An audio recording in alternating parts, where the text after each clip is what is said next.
What's up, y'all? Hope you're having a good night. I wanted to go to live today to talk about a few things that are extremely important. They're extremely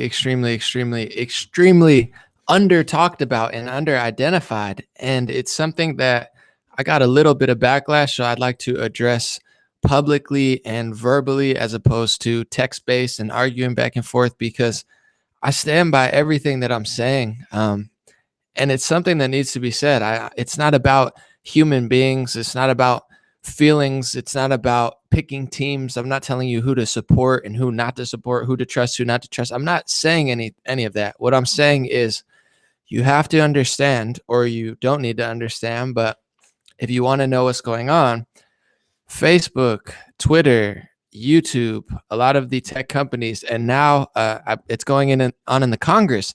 They're bringing speech laws to the United States, and every conservative complains about Europe and how in England they arrest thousands of people because of Facebook and Twitter posts. In Germany, there's certain things you just can't talk about or you'll get arrested. In Australia and other countries, England included, you have people banned where they can't even go speak in that country. This is not like maybe it's going to happen sometimes. Oh, Anomaly's such a mean guy because he's telling me with verbs and nouns and verbs that I don't want to hear. But it's like, it's not like it was a few years ago where I'm saying, hey guys, maybe this stuff will happen. Hey guys, this stuff might happen if we don't watch ourselves. That's part of the message, but the full message is truthfully, this stuff already has happened. There have been dozens upon, I don't know, 50 to 100. I'm not sure exactly how many now total.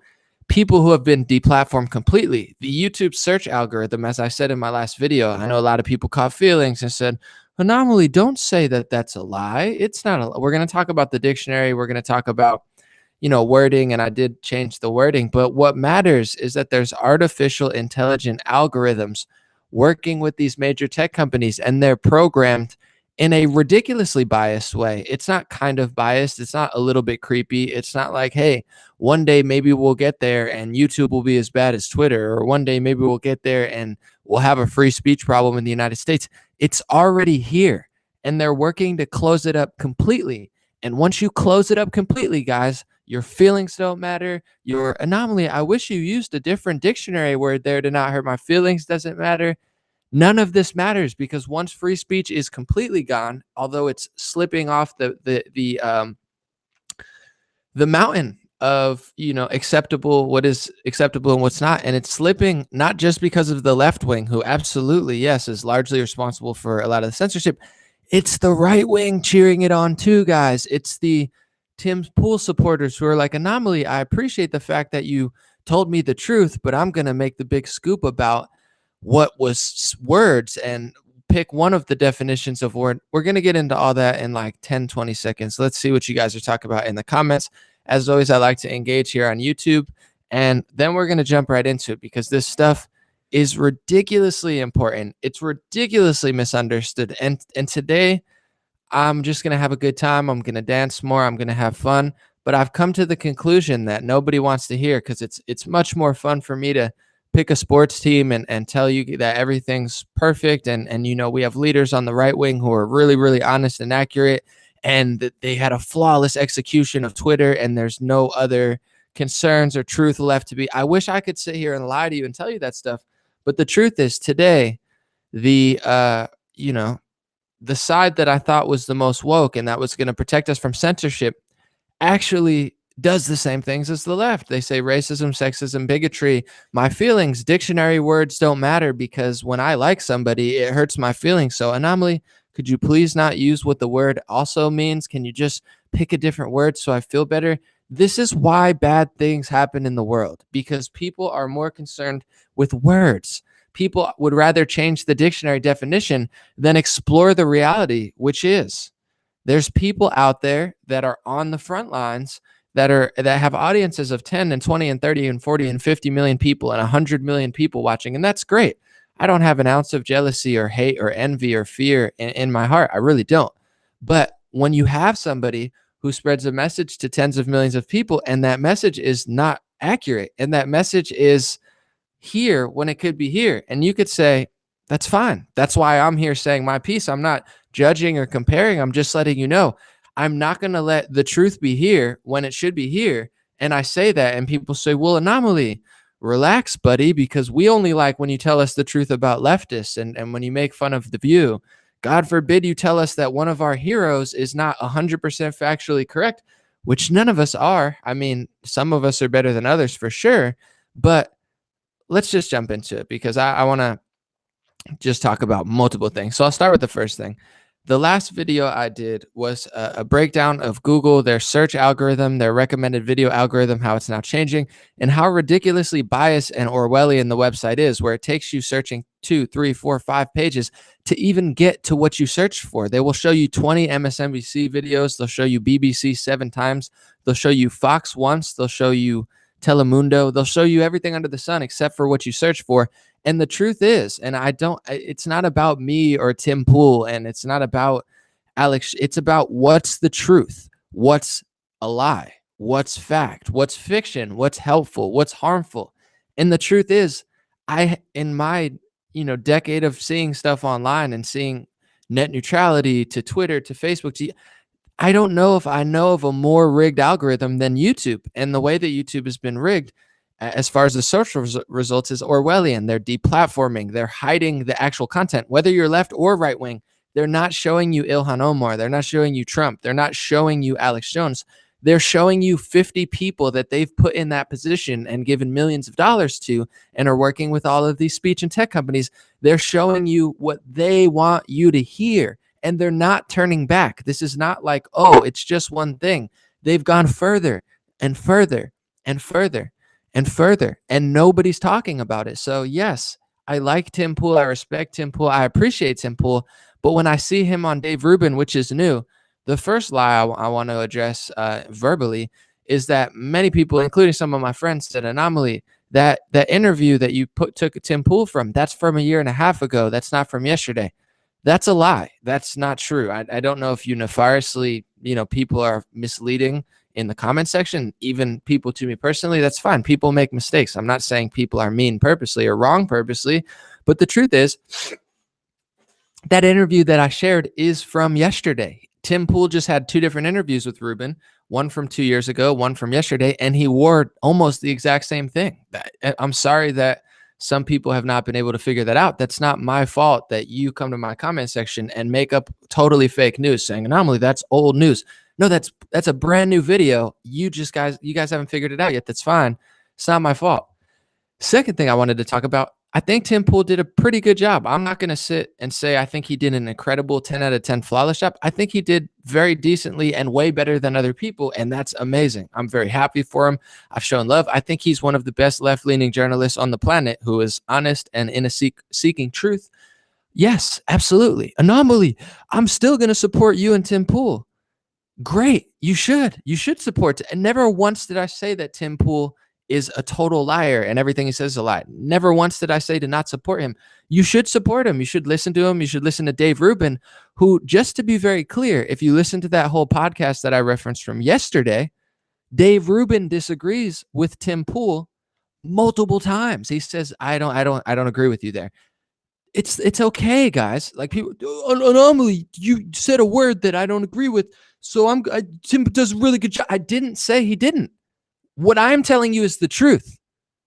And it's factually true. It's dictionary definition true. It's scientifically true. It's obviously true. And if you can't handle that because you can't process the fact that somebody that you love and that you respect was wrong about something, doesn't maybe fully understand something. Maybe he made a mistake. Maybe he misspoke. Maybe he really doesn't understand. Or maybe he's very loyal to the website because he's making a lot of money there and he hasn't researched it far enough. I don't know why. I'm not sitting here telling you why, but what I'm telling you is YouTube is not libertarian. YouTube is not merit-based, and to suggest that at this point in time is not only a huge mistake, is not only a huge error, a huge falsity, but it is, in my personal perspective, dangerous when you have someone on the front lines who's saying this stuff and it doesn't add up to reality. And hear me out, guys. Not only did Dave Rubin disagree with Tim Pool several times, which is totally okay. That's why we talk to each other. Me, other people, I'm not hating. I'm just saying I don't agree. And that's what we do at this level. Also, if you listen to the Dave Rubin interview with Tim Pool, he tells you how he got the Joe Rogan interview. Guess how he got the Joe Rogan interview?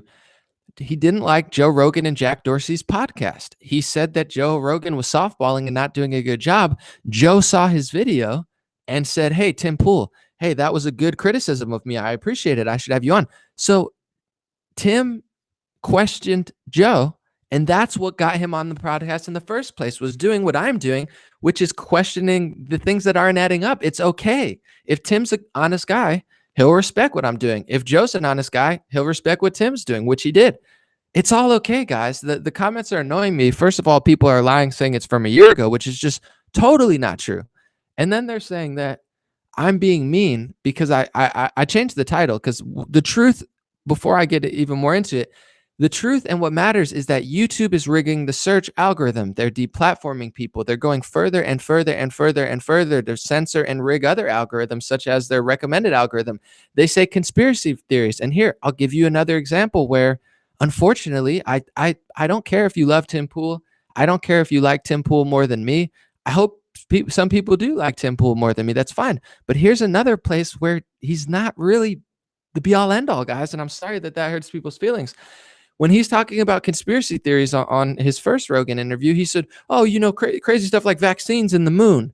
So that just shows you that Tim Pool is willing to write off conspiracy as long vaccines and the moon. Yeah, those crazy people. First of all, there's 5-6 facts and Reuters articles and articles from NASA themselves which don't add up. So questioning the moon or having a theory or a concept around it, there's nothing conspiratorial about it as far as we need to block that out and it's okay. We should allow discussion about the moon because there's 5-6 NASA people and situations themselves which are very, at bare minimum, skeptical. And then he says vaccines, and when it comes to vaccines, yes, certain vaccines heal, but government is pushing legislation to make it so you can't opt out, just like universal health care. You can't opt out.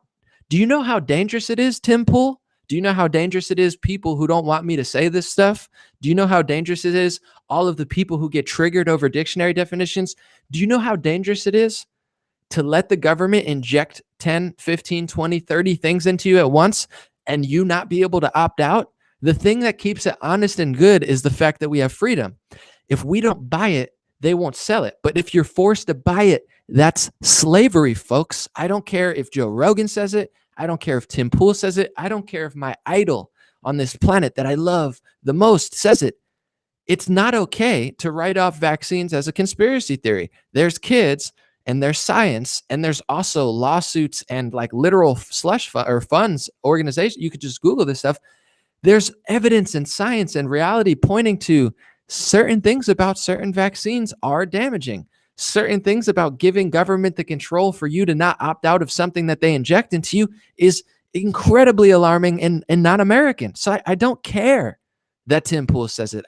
It's not a hate or an envy or a jealousy or a anomaly won't let him have its moment. It's this guy's out there on the front lines with Joe Rogan speaking to 100 million people, telling people that the moon and vaccines are some sort of conspiratorial crazy people talk. And then he goes on to Dave Rubin's platform and says that YouTube is libertarian and it's a meritocratic system that's merit-based. It's not. The search algorithm of YouTube, which I proved in my last video, is insanely rigged. I'm talking about 1984 Orwellian. 5 years ago, if I would have told you that this would how YouTube would act, you have to understand, I've been on YouTube since 2008. I've been rapping, doing stuff, talking about deep diving stuff on YouTube since 2008. You could check my history.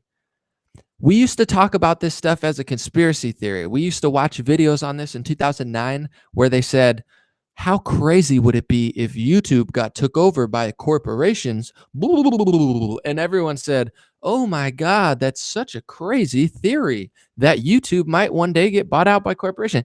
Got bought out by Google. Slowly got more corporate, slowly got more corporate, slowly got more corporate, slowly got more corporate, slowly got more corporate, slowly got more corporate, slowly started rigging the algorithms, slowly started rigging the algorithms. Content creators and independent creators here.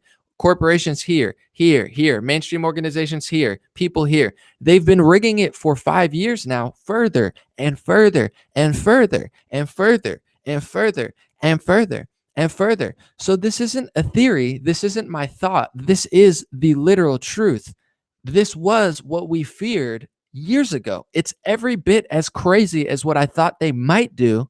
It's even worse, guys. It's like when I was on a reality TV show set. Someone said, I'm not going to say who and specifics, but someone said, hey, Anomaly, I need an extra for this reality show. Can you come on? I said, yeah, for sure. Yeah, whatever. I'll just stand there. I know reality TV is fake. When you're there, I had no idea how fake it truly. I was like, oh my God, I knew it was fake, but it's 50,000 times as fake as I even thought. Every part of it's not real. Like I thought some of it was real. It's all fake. That's what this is, guys. It is rigged. The corporations have taken so far over. You can Google all this stuff that I'm saying. Facebook and YouTube, not only are they rigging all their algorithms, you see how energetic I'm getting? I'm excited because I know so much about this stuff. And if people don't, that's fine. But you have to allow me to say this stuff without getting mad at Anomaly. And I'm going to get into the dictionary in a second, but a lot of people don't know this stuff, or they don't want to talk about it, or they can't figure it out. I don't know. I'm not hating on them for not doing it, but I'm going to be here talking about it, whether you like it or not. I'm sorry. It's so far corporately owned that if you search Donald Trump, you can't find videos with tens of millions of views that actually have Donald Trump speaking. You find 100, 40, 60, 80, 20 MSNBC videos, like all of the worst news corporations. They even bury Fox News, which I'm not a huge fan of, but it's like the one right-wing thing. They bury it 50 pages down. And it's not a merit-based system. That's the problem. I don't care what word you can invent your own word that doesn't hurt your feelings when I talk about Tim Pool or myself or Joe Rogan, but it's the opposite of libertarian and meritocratic. It is an Orwellian, insane, far corporatized, far left corporatocracy, AI built driven, where it's artificial intelligence mixed in with machine learning and this, complicated coding that isn't an even playing field. It's so far skewed. It's hard for me to even bring to words is how not fair it is.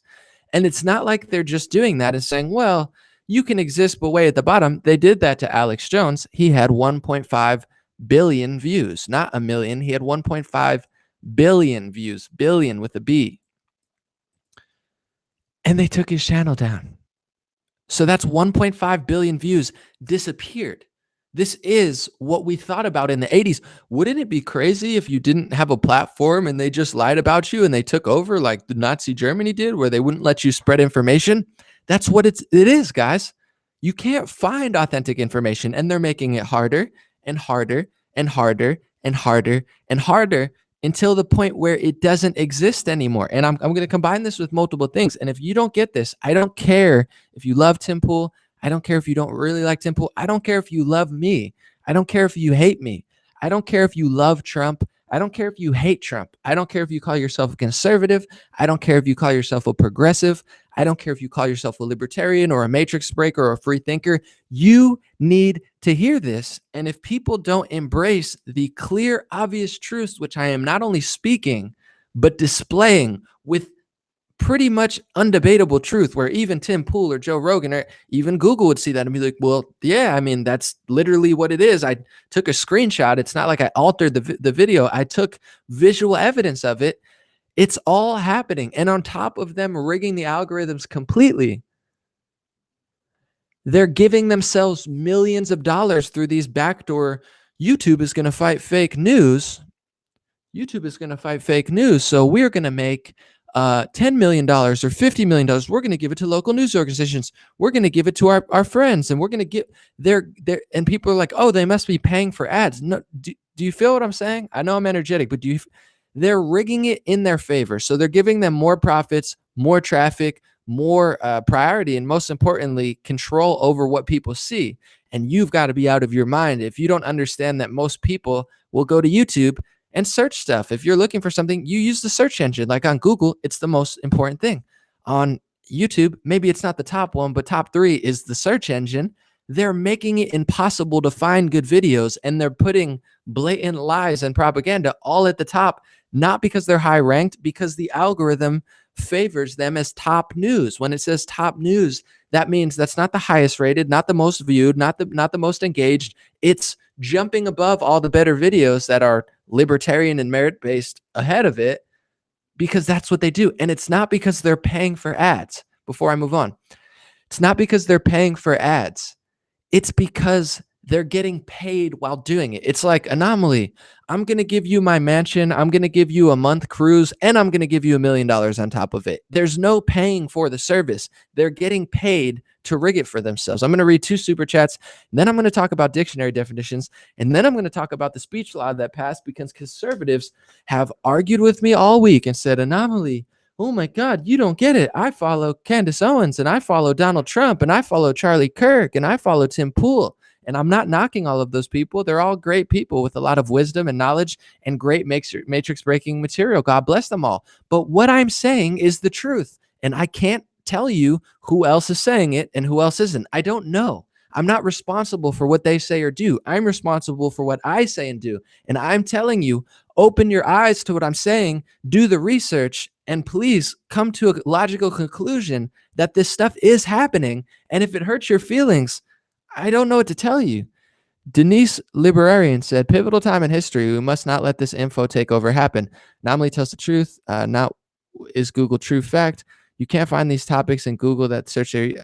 Denise, thank you so much. God bless you. They're blocking science. They're blocking the dictionary. They're blocking information. They're blocking theories. They're blocking videos. It's happening now. It's not maybe it's going to happen. It's already happened, and it's gone further and further and further and further. And I don't care if it's my favorite person who ever exists. If they go on Dave Rubin's podcast and they say that YouTube is libertarian and merit-based when it's literally not even close to that, I'm going to say it. And maybe I'll put a word that might trigger you in the video so you watch it. Maybe I'll be nice and change it, take less views, but take the higher road. Adam Mead said, which lobby do you think controls most of the media? Which lobby do I think controls most of the media?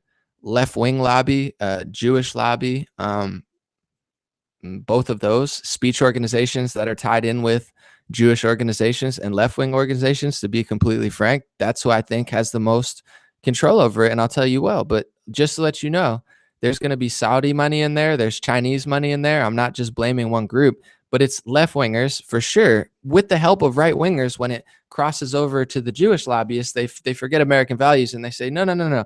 I'll get into that in a second. And I'm sure China's doing crazy stuff at universities. Look into Confucius schools on universities, and also look into, Saudi's influence and stuff, and also Britain's influence and stuff, the bad people in Britain. It's a lot of left-wing stuff, but to be honest, it's conservatives too. I'm going to get into it in a second. But before I move on, let me just tell 2 dictionary definitions, because the first video I had, it said Tim Pool is lying. I thought it was a good, truthful statement that would get people to think, which is true, but I took the higher road and I took it down because I don't need to do that. I'm not trying to use people for views. I just want to speak it and let people know. But just to let you know, I'm going to read the Merriam Dictionary. In Merriam Dictionary, there's 6 definitions of lie, and within those 6 definitions, there's 8. The first definition of lie is to stay at rest or in a horizontal position, to assume a horizontal position, to reside temporarily, to have sexual intercourse, to remain inactive, to be helpless or in a defensive state, to have direction, to occupy a certain relative place or position. There's so many definitions of lie. Like, that's one, is to lie down, to lie horizontal, to lie with a woman, to have sex with her. There's another definition that means in a position where something lies, an act or an instance of lying or resting. The third definition is to make an untrue statement with intent to deceive, or it could also mean to create a false or misleading impression. What Tim Pool did was created a false or misleading impression. That's 100% what he did. I don't think he nefariously did it, but you have to understand why, when I'm talking about artificial intelligence and free speech and algorithmic, assault on the American values, why in the world would you get mad at me over the word lying and saying, well, I like Tim Pool a lot, he's a really good guy? I didn't say he's not a good guy. I didn't say he's not a great guy. I didn't say he doesn't tell the truth a lot. I didn't say that he purposely lies, but the word lie has 20 definitions, and one of them in Merriam-Webster and Cambridge English Dictionary is to create a false or misleading impression. That's what he did. That's a definition of the word. You can't say, well, no, anomaly, I only want lie to mean one thing. No, it means to lie, to have sex with a woman, to mislead, to intent to deceive. It means all of those things. You can't change the dictionary just because you're a conservative or a Tim Pool fan. You can't do that. I'm sorry, you're wrong. And also, to make an untrue statement with the intent to deceive. I'll tell you one thing. I think Tim Pool means well. I think he does amazing work. I don't think he knows maybe as much as I know about the Google algorithm, but here's the thing. Tim Pool is not a stupid guy. Tim Pool is a very intelligent guy. Tim Pool does very well on YouTube. I have a hard time believing. I mean, half of me thinks he has no idea what's going on, which is fine. Doesn't matter to me either way, but there's also part of me where it's like, dude, he has multiple YouTube channels. He does very well. And you think he doesn't know the YouTube search algorithm's rigged? Like, that's like when Joe Rogan was on Twitter. I'm not saying Joe Rogan's lying. I'm not saying he doesn't know, but Joe Rogan's not a dumb guy like Alex Jones always says. You think he doesn't know that Twitter's banning people? You think that Tim Pool doesn't know that YouTube search out? How could you not notice if your full-time job is YouTube and you're good at the internet? It's a no, it's obvious, but maybe he doesn't know. Either way, the word lying means that. I changed it, took the bigger route, but I'm not dictionary wise wrong. And I don't like to see conservatives try to change what the dictionary means, just like the word retarded. I've used it a bunch, like, because I think it's funny, but also because it literally means to slow down like there's a meaning for it. And just because one of the meanings offends you doesn't mean we're going to change the dictionary for that. And I'm not sure why he did it. I don't really care. What I care about is the truth. And here's an option, guys. Maybe he makes a lot of money on here. I don't want to guess, but he makes a lot of money on YouTube, and maybe he doesn't want to rock the boat too much. Maybe I don't know, but I don't care. Here's what I do know. I'm responsible for what I say, and I'm not going to sit here and lie to you. And on Facebook, I say all the time, I say, listen, I'm doing very well on Facebook. Someone said you need Jesus anomaly. You're assuming that I don't have Jesus or I don't know Jesus, so that's an annoying comment. Like I'm talking about so much important information here, and your energy and the way you want to affect my energy tonight is to make a statement that it's people like that that are just annoying. But anyway, when I talk about Facebook does really well to me, but here's what I say all the time. I say, listen, for me, Facebook has been very, very kind, but I don't go and say Facebook is a libertarian and merit-based program. I don't say, hey guys, Facebook's libertarian, they're merit-based, they're way better than other ones. Just because I do well, that would be a lie. And if I said that, guys, if I said what Tim Pool said about YouTube and you said you're lying, I would agree with you. I'd say, you're right, I am lying. Does it mean I'm a liar? No. But did I lie about that? Absolutely.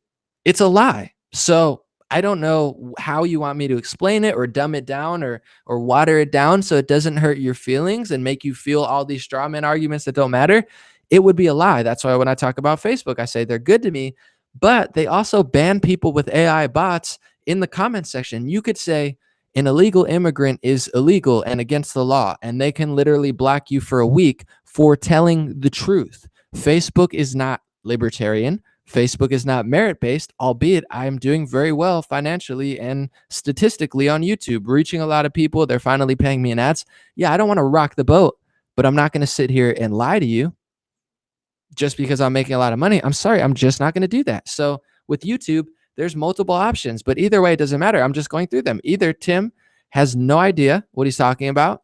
Tim exaggerated and made a mistake. Tim, I listened to the full interview, so I waited for him to clarify it up. He thinks it's libertarian and merit-based. It's not like he just said that and it's like, yeah, I know, like I know he wants to regulate them too and say, let the government do it. I get he's trying to do good things. I get he understands Twitter, but it's just not a true statement. And if I said that, it would be totally okay to say that I was lying because it's just not true. And don't get in your feelings. Don't pick a side. Listen to Tim. Listen to me. That's fine. This is how real men talk.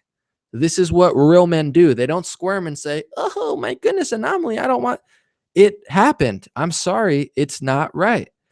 And I want to move on to other things because this stuff is very, very alarming. So all week, I'm going to get off this situation. I just want to fully explain in full term. I'm not being mean to Tim Pool. I like him. I respect him. He does great work. It's not out of hate or envy or fear or any of this negativity. Not at all. I want you to support him. I want you to love him. I want you to respect him. I want you to think he's a truth teller. But I want you to understand what he said is completely false. No one's talking about what I said. And you should really honestly be thanking me for putting in 6, 7, 8 hours to do one of the most eye-catching, obvious, blatant studies and displays of how rigged YouTube's algorithm is. You should be like, wow, that's good to have. Whether I made it or Tim Pool made it or Joe Rogan, you shouldn't say anomaly. You just did that and it's true. But like, I think that he didn't mean to do that. So like, it's like, I know what you're saying, but like, it doesn't matter. What matters is the truth. What matters is the censorship. What matters is somebody speaking to tens of millions of people is misleading people and not telling the full story. And it gets me to think, well, I'm going to say it then. I'm sorry if I need to like dumb it down to the 50th degree so people don't cry about it. It's ridiculous. And that's how he got on the Joe Rogan podcast, by doing what I'm doing. And that's how Dave Rubin acted towards him. Dave Rubin was just like me, honestly, on the podcast. I was like, Tim, you're too soft. Like, no. Like Tim was like, oh, I think Jack's a good guy. He really wants to fix it. And Dave Rubin kept saying, no, I think he's kicking the can down the road and not doing anything about it. Dave Rubin did the same thing as I did. Go yell at Dave Rubin and say, Dave, how dare you disagree with the godlike Tim Pool, even though he's not really right about a few things. I'm sorry.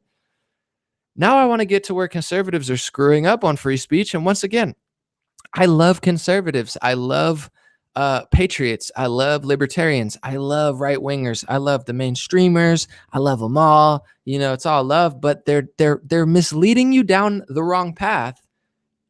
And I would be a liar if I didn't point it out. If I just said, well, I don't want to ruffle any feathers, I'll just let the big people lie to everybody and let them screw over American values. No, I'm a real patriot. I'm not a phony fake patriot who just goes along with the herd. So for 2 weeks now, I've been telling you this whole Ilhan Omar situation was a total setup, was a total dupe, was a total trap, was a total non-story, was totally going to lead to your demise, was totally anti-free speech, was totally not going to help conservatives whatsoever. I said it for 2 weeks, and I'm about to prove this now. And it's hopefully more people are going to be like, oh, wow, I didn't want to hear it, but Anomaly was right about that 2 weeks ago when I yelled at him. Today came out that they're passing something in the House. I'm going to read to you what it is, and I'm going to read to you exactly what I was trying to tell you was going to happen in many ways, but I didn't even know it was going to happen this badly. The House votes to condemn all hate as anti-Semitism debate overshadows in Congress. So they use this Ilhan Omar situation to bipartisanly pass something in Congress, which is probably going to go through Senate, which is probably going to go through to Trump, and I'm sure he's going to sign it as well. Let's read it by Cheryl Gay Stolberg, of course. It started as a resolution condemning anti-Semitism. Then Muslim bias was added in. After that came white supremacy. And by the end, it cited African Americans, Native Americans, and other people of color, Jews, Muslims, Hindus, Sikhs, immigrants, and others victimized by bigotry. So the House just voted in something that is pretty much every race besides white you have. So even Ilhan Omar, even though she started this, even though you all thought this was somehow going to backfire onto her, they used her to pass through a bill that helps her, guys. Now, when somebody tries to criticize her in a different way, or criticize Islam, or criticize a Muslim of left or right-wing descent, now there is a very skewed, ambiguous term that is going to be used against us, because it always is used against us. It's already used against us on Facebook, Twitter, YouTube, and Google. It's already used against us in England, in Australia, in America. Honestly, it's already happening. It's not like maybe they're going to shut down free speech. The home of free speech in Berkeley already shuts down free speech. They're already canceling Milo events. They're already not allowing people to travel. We're living in an Orwellian nightmare that's going to get worse. And I'm saying this now, not because I'm not grateful or happy or appreciative of where I am and the freedoms I do have, because I know where this ends. It's obvious where it ends. It's slipping down a path that there's only one way to go, which is back towards free speech. So anytime you're a conservative, right-winger who goes against your own American interests, I'm going to call you out. I'm going to say you're lying. I don't know if you're purposely doing it. I don't know if you think it's the right idea. I have no idea your intent. I have no idea your thought process. All I know is the truth. And they passed a bill, and there's two things people are saying. It started with anti-Semitism. So, yeah, a huge victim card for the Jewish lobby, which is in turn protecting Jewish people from very vague terms. What is anti-Semitism? Is it hating Jews? Is it violence? Is it threats? Or is it talking about Israel? Is it making a statement? Is it making a joke? Is it, we don't know what that means because it doesn't really mean anything. And they purposely do that. And they're already lying about it. It's not like a anomaly. They're going to enforce this they're already not enforcing it properly. So why in the world would they start when they're passing more legislation and more little speaking things for it? It includes anti-Muslim. So does an anti-Muslim hate speech bill, does that hurt Ilhan Omar? They're using you like a fool. They're using her as a little puppet, as a little scapegoat, because right-wingers are stupido when it comes to these type of things. They're like, oh, yeah, let's fight against our own values now. And then I say, guys, this is not the right way to go. We just want to be Ilhan Omar with facts and truth and proof and a valid argument and intellectual debate. That's how we want to beat her. Anomaly, you don't understand, man. You're brainwashed because we're conservatives and no. Like, it's hateful, it's bigoted, it's racist. Why does the left wing not like Trump? It's hateful, it's bigoted, it's racist. Can you give me examples? None of the examples make sense. No. It's racist. Ilhan Omar. No, it's the same thing the left does. It's anti-free speech, and it's giving new legislation to Jews, to Muslims, to anybody not white, African Americans, Native Americans, Jews, Muslims, Hindus, Sikhs, immigrants. What do they mean by immigrants, guys? Do they mean all immigrants? Because pretty much everyone is a descendant of immigrant. Or does it mean illegal immigrant? Like, they've been conflating the terms immigrant to mean all immigrants, and illegal immigrant means all immigrants. Guys, it's a trap. You got trapped. You got lied to. And I told you this a month ago, and 90% of my Twitter following was like, Anomaly, you don't get it, man. I'm going to follow PragerU. He told me. I don't care who says it. And it's no disrespect to PragerU. I have friends who work there. I don't know who's saying what. I'm just telling you the truth. You just cheered on and laughed as they passed hate speech legislation, which is going to hurt American values. And there's two things people are saying about it. I'm going at everything today. I'm getting all sides of it. I'm shutting down all false narratives. There's some people who say, no, Anomaly, you don't understand. It's only for politicians and Congress members. It's not for American people. What does that matter? I don't want politicians to have free speech laws. I don't want Trump to have a speech law. Of course, this is going to backfire on Trump. Of course, this is going to backfire on Republicans, you fools. How would it not? It's an anti-white legislation that protects everybody under vague terms besides a few groups. It's insane. And people say, no, it's just for congressmen. That's no better. And this is just the beginning. Normally, no, it's just words. It doesn't mean anything. It's just to set a precedent. Then why do it? It doesn't mean anything. It's just a bill they're passing. If it doesn't mean anything, then why would they do it? If it does mean something, you just fucked yourself. Get it? Either it's nothing or it's something. So either at best it's nothing, which is nothing, zero, zilch, a waste of time, rhetoric, while they're doing God knows what in every other element. While they're doing nothing, you get no wall. You know what you conservatives get? You know what you right-wingers get who follow all these liars in the mainstream? You get nothing. That's the best case scenario. No wall. None of what you've been asking for. A few judges, of course, Trump doing a great job for sure. You get nothing at best. And at worst, you just pass through anti-free speech legislation. That goes against everybody. It's not just pro-Jew. They passed legislation that protects everybody besides one group. It's so obvious. It's so obvious.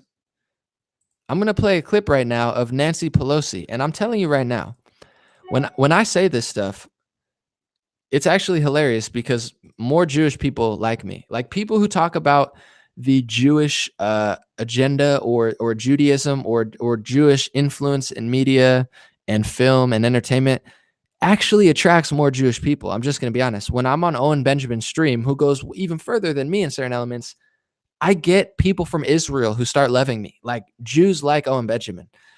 Jewish people love me. I don't think they're stingy. Like the people are like, oh, that's a negative stereotype. I've always said time and time again, I love Jewish people. I have amazing Jewish people in my life. I have amazing Jewish people who are so generous to me that they make other cultures look stingy. That's the all being truth. That's not a pander. I know a lot of good Jews, and a lot of good Jewish people really like all the stuff I'm saying. They know everything I'm saying now is 100% true. So it's not anti-Semitic, but you have to separate anti-Semitism from opinions and words. Here's a top conservative who I like and respect who's misleading people.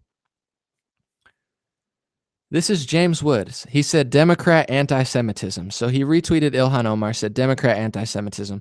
What was the tweet? It's her most famous anti-Semitic tweet, which isn't really anti-Semitic. And I'm saying this from a place of compassion and love for Jewish people. This is not anti-Semitic. Just like if somebody criticizes or has an opinion about America, it's not anti-white or anti-Christian. There's a difference between literally being anti-white and anti-Christian, which does happen, and just criticizing America. Ilhan Omar said, Israel has hypnotized the world. May Allah awaken the people and help them see the evil doings of Israel. Gaza, Palestine, Israel. So let's just substitute this for America.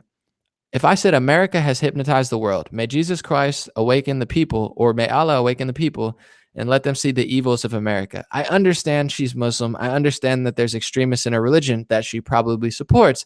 I understand that's not something that I want her to say. That's not something that you want her to say. It's not something I genuinely like, but it's not anti-Semitic. It's a statement that's not really great.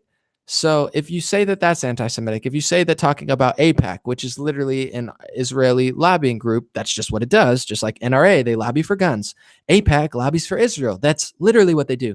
If you say that's anti-Semitism, now you're stretching the terms, which is exactly what they're going to do. And guess what? It's not just for the Jews or for the Jewish people.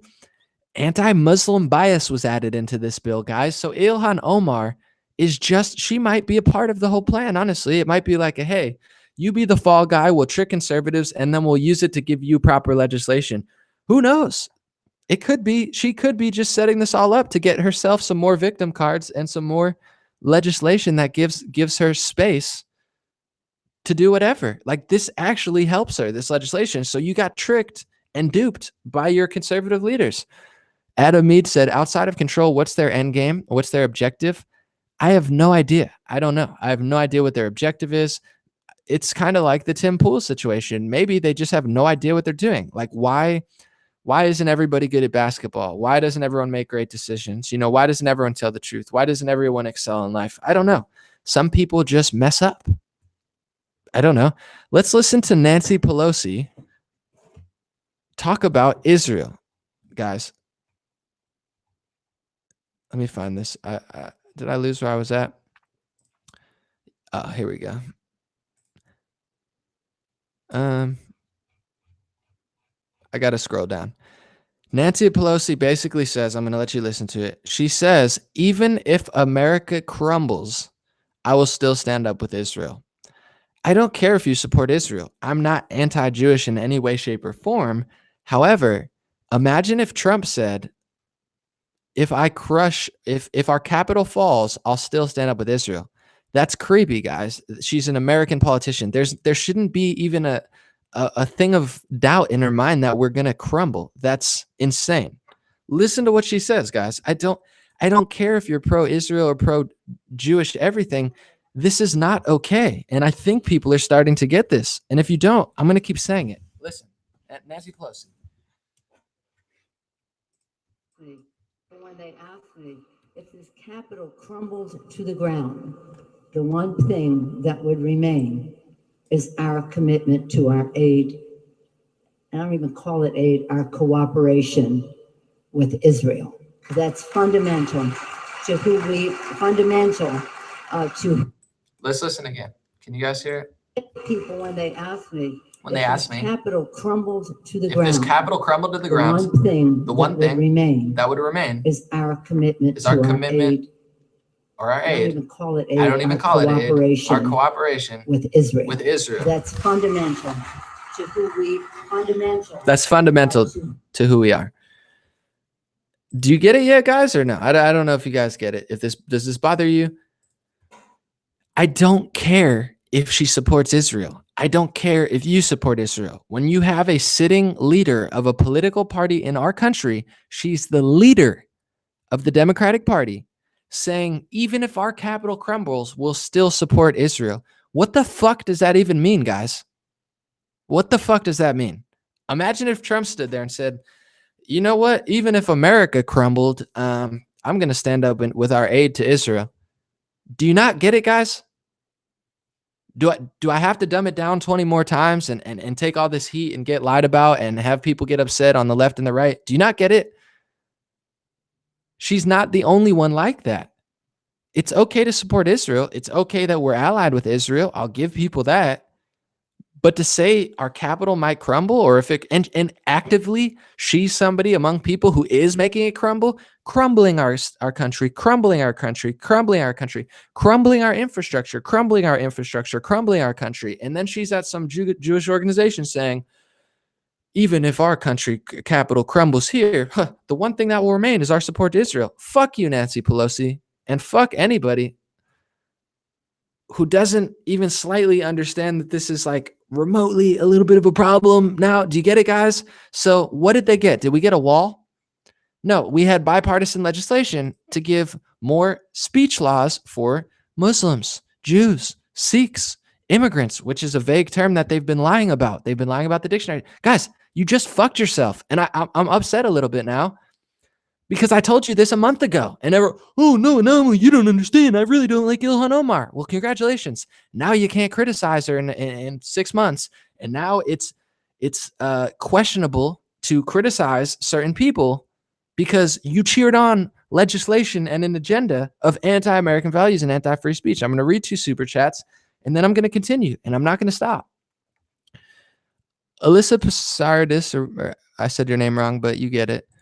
This is the most important stream you've done so far. We can't be sheep who blindly follow everyone who panders to us. Pointing out the flaws on your own side is even more important than calling out your opposition. Rare. God bless you. That's exactly right. And that's exactly what I'm talking about. It's bad what people, and I don't care. There's some friends of mine that don't get it. I don't care. I don't care who doesn't get it. I don't care who lies about it. I don't care who can't put the puzzle pieces together.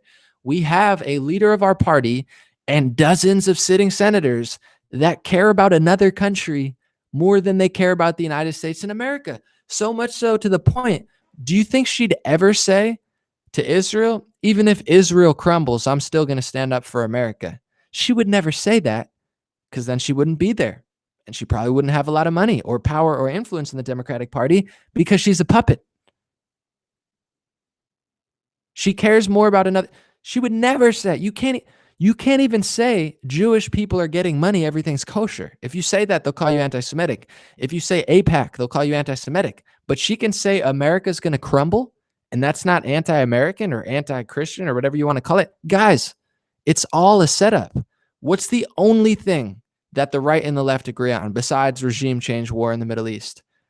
It's this anti-Semitism bullshit, guys, because the Jewish lobby is very, very strong.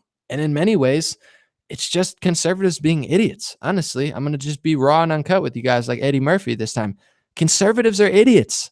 So they're like, no, yeah, it's anti-Semitic. Yeah, let's pass the legislation. Yeah, this is so good. We're owning Ilhan Omar. No, you're subverting your own country on behalf of other organizations, other people, and politicians who don't give a single fuck about you, who have thrown you so far to the back burner that you can't even get a wall. But you'll give billions of dollars. You'll probably give Israel 5 times the funding that it costs to build a wall before you ever see a wall, conservatives. It's all a lie. And that's the only thing that Nancy Pelosi, Chuck Schumer, every single politician on every side, and Donald Trump will agree with that. Donald Trump will even pass it. Here you go. Yeah, it's an anti-free speech law. I'm not saying you're an idiot, but if you don't, like, at a certain point, either you're going to lie or you're not. And I'm just being 100% frank with you guys. I'm not going to lie.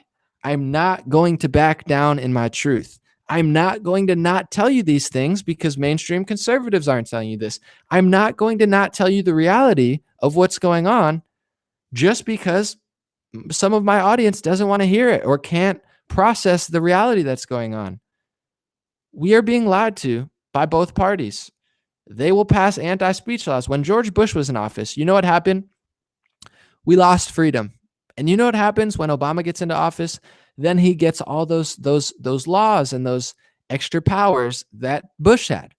And then Obama gets into office and he does all this crazy stuff. And he does all this, Smith-Mundt Act propaganda stuff. He does all this, nationalizing stuff to the government stuff. And then Trump gets into office and Trump has all these powers. But the good part is Trump doesn't really want to use them. And Trump actually is a good guy, but they won't let him use them because Trump isn't the guy they want there. Anyway, so Trump's there.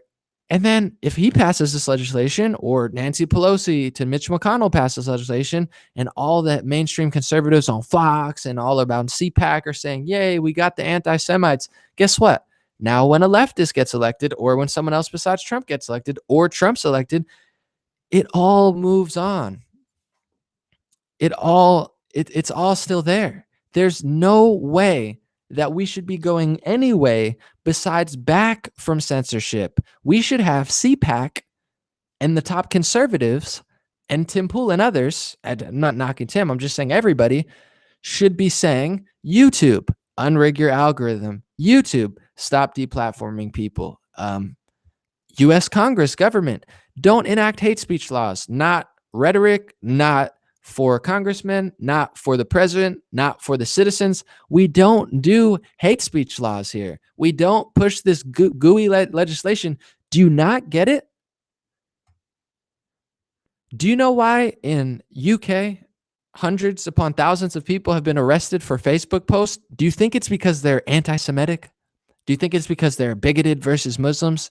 Or do you think it's because they have an authoritarian government? Everybody in charge, all of our politicians, all of the tech company employees, everybody right now doesn't enforce the right law. They can't understand what's truly hateful and bigoted and not, because it's a very vague term. What is hateful? Some people hate the truth. Some people hate, drinking water. Like, it doesn't make it any better. It just means they hate good things. That's why you don't pass laws like this, guys. And conservatives have cheered on. And we didn't know. Well, I tried to tell you, this whole thing's not good. And then they're like, no, you don't understand how many. They're not going to use this right. They don't use it right in Germany. They don't use it right in the UK. They don't use it right in Australia. Do you know why? Because it's not meant to be there in the first place. There is no right way to go against free speech. It's free. You're allowed to say something controversial about Israel or Jewish people or white people or black people or Hispanics. You're allowed to say that. What I say is, why is 99% of the media in one direction smashing down at one community, making a bunch of laws for one community that favor certain races and genders and weigh down on the others? That's what I'm saying. I'm not saying to censor people. I'm saying to stop censoring people. I'm saying hey, stop doing this. It's not right. Other people, let's censor. No, this is anti-free speech. It's not going to end well. It's not going to end well for Israel. It's not going to end well for Jewish people. It's not going to end well for Muslims. It's not going to end well for Americans. We don't have a wall. They're not giving you a wall. They're showing you who they are. Who is Nancy Pelosi? Who is Chuck Schumer? Who is, I'm not going to say Trump exactly, but who are all these Republicans? They're people who won't do anything for you, who will barely move the needle and will jump in a second for Israel and the Jewish lobby. In turn, the Muslim lobby, the immigrant left-wing lobby, they're bending over backwards for the left and for other people in a heartbeat. Oh, yeah, we'll pass that in a day. Oh, yeah, no matter what happens, we won't pass the wall, but we'll get this right away. Even if the Capitol crumbles, dude, it's so obvious. Drake and Wolf said, so what's the next step, bro? March on Washington? March with who? With the 20 people who understand and get, misframed and lied about and then have our lives ruined on social media? No, the next step is to wake people up, because conservatives, and listen, when I say conservatives, I know a lot of conservatives here say anomaly. I get it. I agree with you. Some conservatives say anomaly. I've never heard this stuff. Thank you. Some maybe disagree, but I'm not saying all conservatives. It's a challenge. I'm telling you, the conservative establishment, the lower class conservative, I'm woke, but I'm not the establishment. It's the same as like Alexandria Ocasio-Cortez to Nancy Pelosi. Like, yeah, she's more annoying, but they're both wrong. It's like, even the people that you're like, no, anomaly, we have a whole different movement of new conservatives. They all don't get this either. The only people who get this are the far extremists who are trying to get banned from everything, and the crazy left-wingers and progressives who I don't agree with on anything. They're the only ones who get this. And a very small number of the conservative movement even understands this stuff because they all lobby on behalf of these speech laws. SJG Perspective said, you're speaking truth. This is exactly what I've been feeling. Silicon Valley gets a pass on censorship. American lawmakers are pushing censorship 1,000%. And the craziest part is, honestly, I'm sure there's probably people of every race, religion, and gender upset and political party, but Jewish people like this the most. Like, I have so many Jewish friends and supporters who are like, dude, you're totally right about this stuff. Like, I know it. It's just obvious.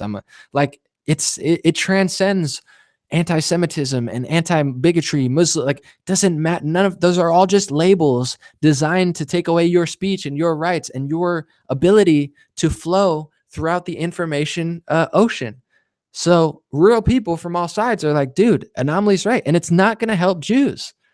They passed legislation that is pro-Muslim and pro every gender besides everybody but one group of people, guys, which is the core group of people in America. I'm not saying core isn't the only thing that matters, but it's like white people, the majority in America. If you want to divide racially, that's the majority. Not for long, but if you want to divide otherwise, I don't care. It's not about division. There's a lot of black patriots who get it. There's a lot of Hispanic patriots that get it. There's a lot of Jewish patriots. I'm just saying everybody gets like hate speech laws except for one group in this wording. That's just what it is. Drake and Wolf said, wasn't trying to down sushi. How do we wake him? Wasn't trying to sound douchey. How do we wake him? No. I don't think you were trying to sound douchey, Drake and Wolf. I know you weren't. I'm just saying I'm heated. Not at you, just in general. I didn't think you were. I'm just saying in general, like, we got to wake them up. I'm doing it to the best of my ability right now and in other ways, but I don't have a straightforward answer. It's just, in my opinion, that's why I'm doing this one. You could say sometimes high energy is good and a little bit of enthusiasm, but this is my way of getting through to people, like just being strong in my conviction and not budging an inch. Let me see. Thank you, Wayne. I appreciate it. Thank you for the super chat. Jamie Morgan said, anomaly, you are so correct. This sets a precedent to create laws to control speech by whoever is the majority at any given time. We need to stand for truth, not for speech. Exactly. And I've tried to say this, and I know some people, I don't care. I'm not condemning or disdaining, although I did get a little heated, but I'm just saying now's the time to figure this stuff out because, dude, it's pretty crazy and it's totally lopsided. There's a lot of strong organizations from the SPLC and the ACLU. I'm trying to think. It was Dave Rubin, who's an Ashkenazi Jewish guy, but he's like super honest. He was saying that they're all hate groups. He understands this, but also here's the crazy thing about the Jewish thing, because a lot of Jewish people that watch my thing really, really get it. But like Dave Rubin will even be like, yeah, anti-Semitism, yeah, get him. It's the one thing that everyone just goes full retard on. Just to be honest, it's like all conservatives, Dave Rubin, Barry Weiss from the New York Times. She doesn't understand anything, but she's Jewish. So she's like, the left wing, when it comes to Jewish people, the left wing's even worse than the right wing because they think they're doing social justice. But it's like, Barry Weiss, that's who you are.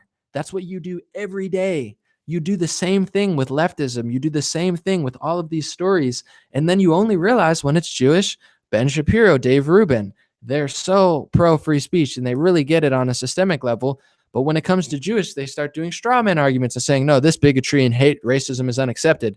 But then the next day they're like, hate racism, bigotry, you guys are just misframing that. Here, let me misframe that because it goes for my people. It's not right. I don't care who does it. Some Jewish people get it. A lot of prominent intellectual dark web and or conservative woke Jewish people don't get it. Some of them absolutely do get it. A lot of them reach out to me. I don't care specifically. I'm just saying, for some reason, people don't understand this stuff. And it doesn't just go in favor of Jewish people. They're passing legislation that is like wrecking ball legislation. It's like anti-Semitism, Sikh, this, that, immigrant, this, that. It's all European style hate speech laws, guys. I'm gonna read a few more super chats and I'm gonna get into it. And it's already here. It's not like maybe they'll do it. It's been done. It's already all over the social media. It's getting progressively worse, and no one's really saying it. Some people are, it's all good. We all play our part. This is my part. KC said, I get it. I got it about 10 years ago. Okay. Wake them up how? We'd like to know what to do. Wake them up how? Seriously, I know what's going on, but I don't know how to fight against it. We can't do it alone. Thoughts? Sorry, Casey. I don't mean to like be like a end of the world guy or something today. I understand my energy's a lot higher because I have like a day's worth of people shooting fake news and like crying to me. So I have it all bottled up. I'm trying to shoot it out like an energy beam. It's like pew, pew, pew, pew, pew, just get the information. But I don't know. I'm not the be all end all, Casey. I don't know how to exactly to do it. And to be honest, you see how hard I work. I have 250 million views. I've done a lot, but still a lot of people don't get it. And a lot of people not hate me, but a lot of people that are conservative and that follow me don't want to listen. So I would say do what you can, but just I'm going to enjoy life after this, have a good time, and also prepare myself for what might be people dropping the ball on the right wing. Because I don't want to think that way. I'm very optimistic. I think we'll get through to it, but I break my back almost literally trying to get this information out here, giving wisdom and knowledge and true interpretations of it, and showing these displays to people. Like I work like 100-hour weeks, 80-hour weeks. Maybe that's an exaggeration, but all I do is nonstop do this stuff. And sometimes I look and 70 to 80% of people don't get it. So if they don't listen to me, they're probably not going to listen to anyone. I don't know. Or unless you have like a next level way to connect with people. That's a long explanation, but what I'm saying, Casey, is I'm not sure what to do about it. All we can do is do our best, and then at the end of the day, we could do our best. But if it looks like people aren't ready to embrace it and they're going to throw the baby out with the bathwater, then I would say just get ready. Like, unfortunately, like just get ready for the consequences of a world with no free speech, of a world with no immigration enforcement properly, in a world with leftists who will take control of everything. And then they'll have these speech laws, which, just to let you guys know, if they ever win power, which they already kind of have, they're going to pass through. If Republicans will pass them through now, it doesn't look like it's going to stop there. I don't know why it would, it's like if 90%, 80, 70, 60, 50% of the Republican Party and the right wing conservative movement doesn't get it, that's our last hope. If people are dropping the ball on this, I mean, I'm sure it'll be fine, but it's like, I don't know.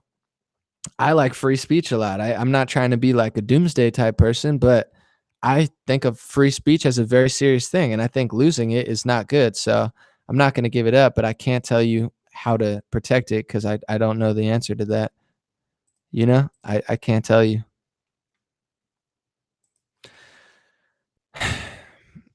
Read more.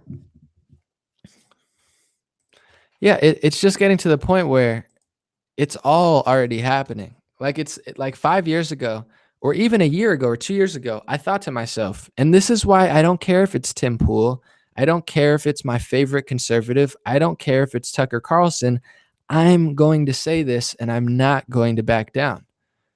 Because I used to think, wouldn't it be crazy if they deplatform people? Wouldn't it be crazy if corporations took over YouTube? Wouldn't it be crazy if the Republicans sold us out to another country, or the Republicans sold us out to a bunch of lobbyists, or the Republicans sold us out to speech laws that they didn't quite understand, or Republicans made a mistake and they meant to do good, but in pursuit, they did something awful?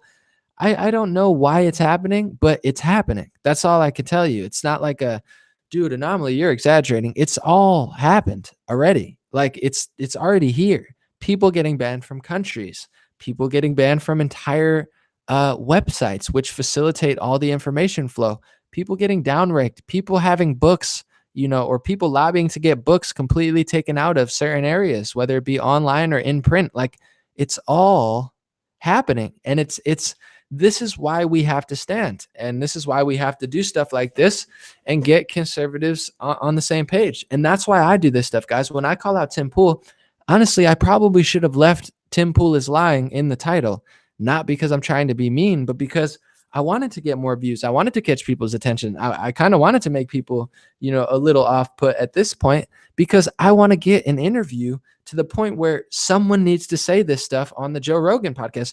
It's not about me. I'm not like, ooh, me, I need to be famous. Honestly, probably once I get to that point, life is going to be a little bit weirder, and I'm already doing well enough. I'm fine. I don't want to be there so my face is there and my body is there and my ego is there. I want to get this message out there because no one's saying it. Joe Rogan's not saying it. Tim Pool's not saying it. Nobody's really properly saying it. And it's like, if the truth is here and they just keep it here, and when they have Alex Jones on, they say, oh, he's crazy, he's crazy, he's crazy. Even there, it doesn't go to the full extent. And they slowly just say, vaccines. No, I'm just Tim Pool and Joe Rogan. Come on, that's crazy talk. The moon, that's crazy. Come on. And then it's like, dude, they're going to kick you to the curb in a second. And then when you get kicked to the curb, they'll be like, Anomaly's crazy. He talked about the moon sometimes. And he didn't think the government, he was like Rand Paul, where he's like, well, I know vaccines are good and they're helpful in many ways, but we shouldn't just let the government inject us with 20 things that there's scientific studies behind. It's like, well, fine. It's like, I don't care who says it. I just can't help that I'm the only one saying it at this level. And I'm trying to take it to a higher level. Not for me. So someone says it. So I hope it catches Tim Pool's attention or Joe Rogan's attention, because one of two things is going to happen. They're going to see it and say, oh, I didn't know that. Let's try to get that information out there. I don't care if they say it. It never had me on. Just say it. Don't say YouTube is libertarian and merit-based, because then I'm going to think, you know what? That's wrong. And that wrong lie, for lack of a better term, just got spread to 20 million people, 30 million people. And when they're talking, just to be quite frank, I made another video. When they're talking about the misgendering of Twitter, they had a good argument. I agree. Like Tim Pool did great, but it's really not that complicated. And they danced around it for 20 minutes. Here's the blunt truth that honestly would have been more effective in like 10 seconds. The dictionary definition of woman is someone who carries eggs and can facilitate a baby and has a womb. It's the dictionary definition, give or take a few words of what I said. The scientific and biological definition, Joe Rogan kind of touched on this, but didn't really drive it home too hard.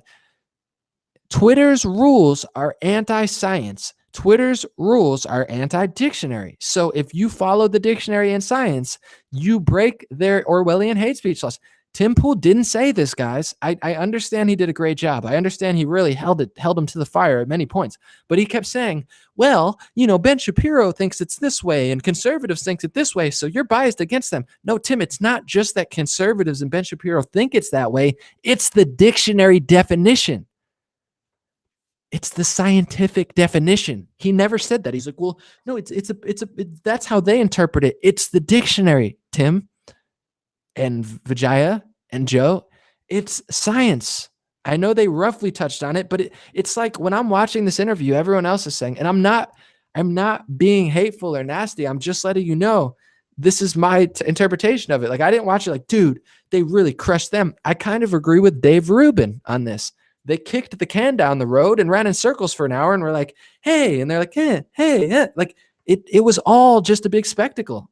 There was no firm owning. It was like a whole running in circles, them lying, them saying they're not going to do anything about it, and them talking for 40 minutes about something that could be a lot more clear, concise, and effective in like 30 seconds.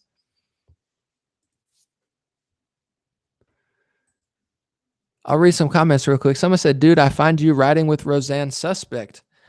That's fine. You have every right to find it suspect, but Roseanne is my friend. And, she calls it like she sees it, and she has her perspective. I have mine. We agree on a lot of things. Certain things I'm going to be next on her podcast or her interview thing. And there's certain things she said. And then I said, we had different points. They meshed together. They blended. It made a great interview.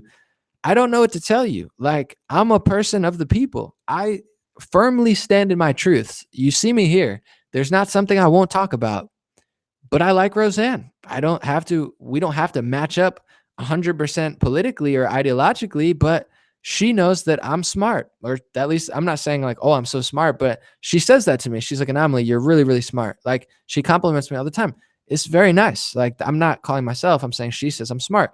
I think the same of her. I think she's incredibly intellectual, and I think she's a huge matrix breaker, and she's very valuable, So I don't know what you want to, you could think what you want about it. You can make up your own theories about why I like Roseanne or why I ride with Roseanne. I like Roseanne. She's been a great friend. It's like, in many ways, a dream come true of like, I used to watch Roseanne on the television, and my mom and my stepmom watched Roseanne, and she's like a huge celebrity. And then that huge celebrity reaches out to you and says, Anomaly, I love your videos. And you're like, oh my God, I'm just a kid who came from nothing in my room, and Roseanne likes me. And then I start hanging out with Roseanne, and I'm like, wow, Roseanne is really cool. Like, we talk on camera, we talk off camera. She knows a lot more than people give her credit for. She's really, really dope. And I love her. She's blunt to the point. She's Roseanne.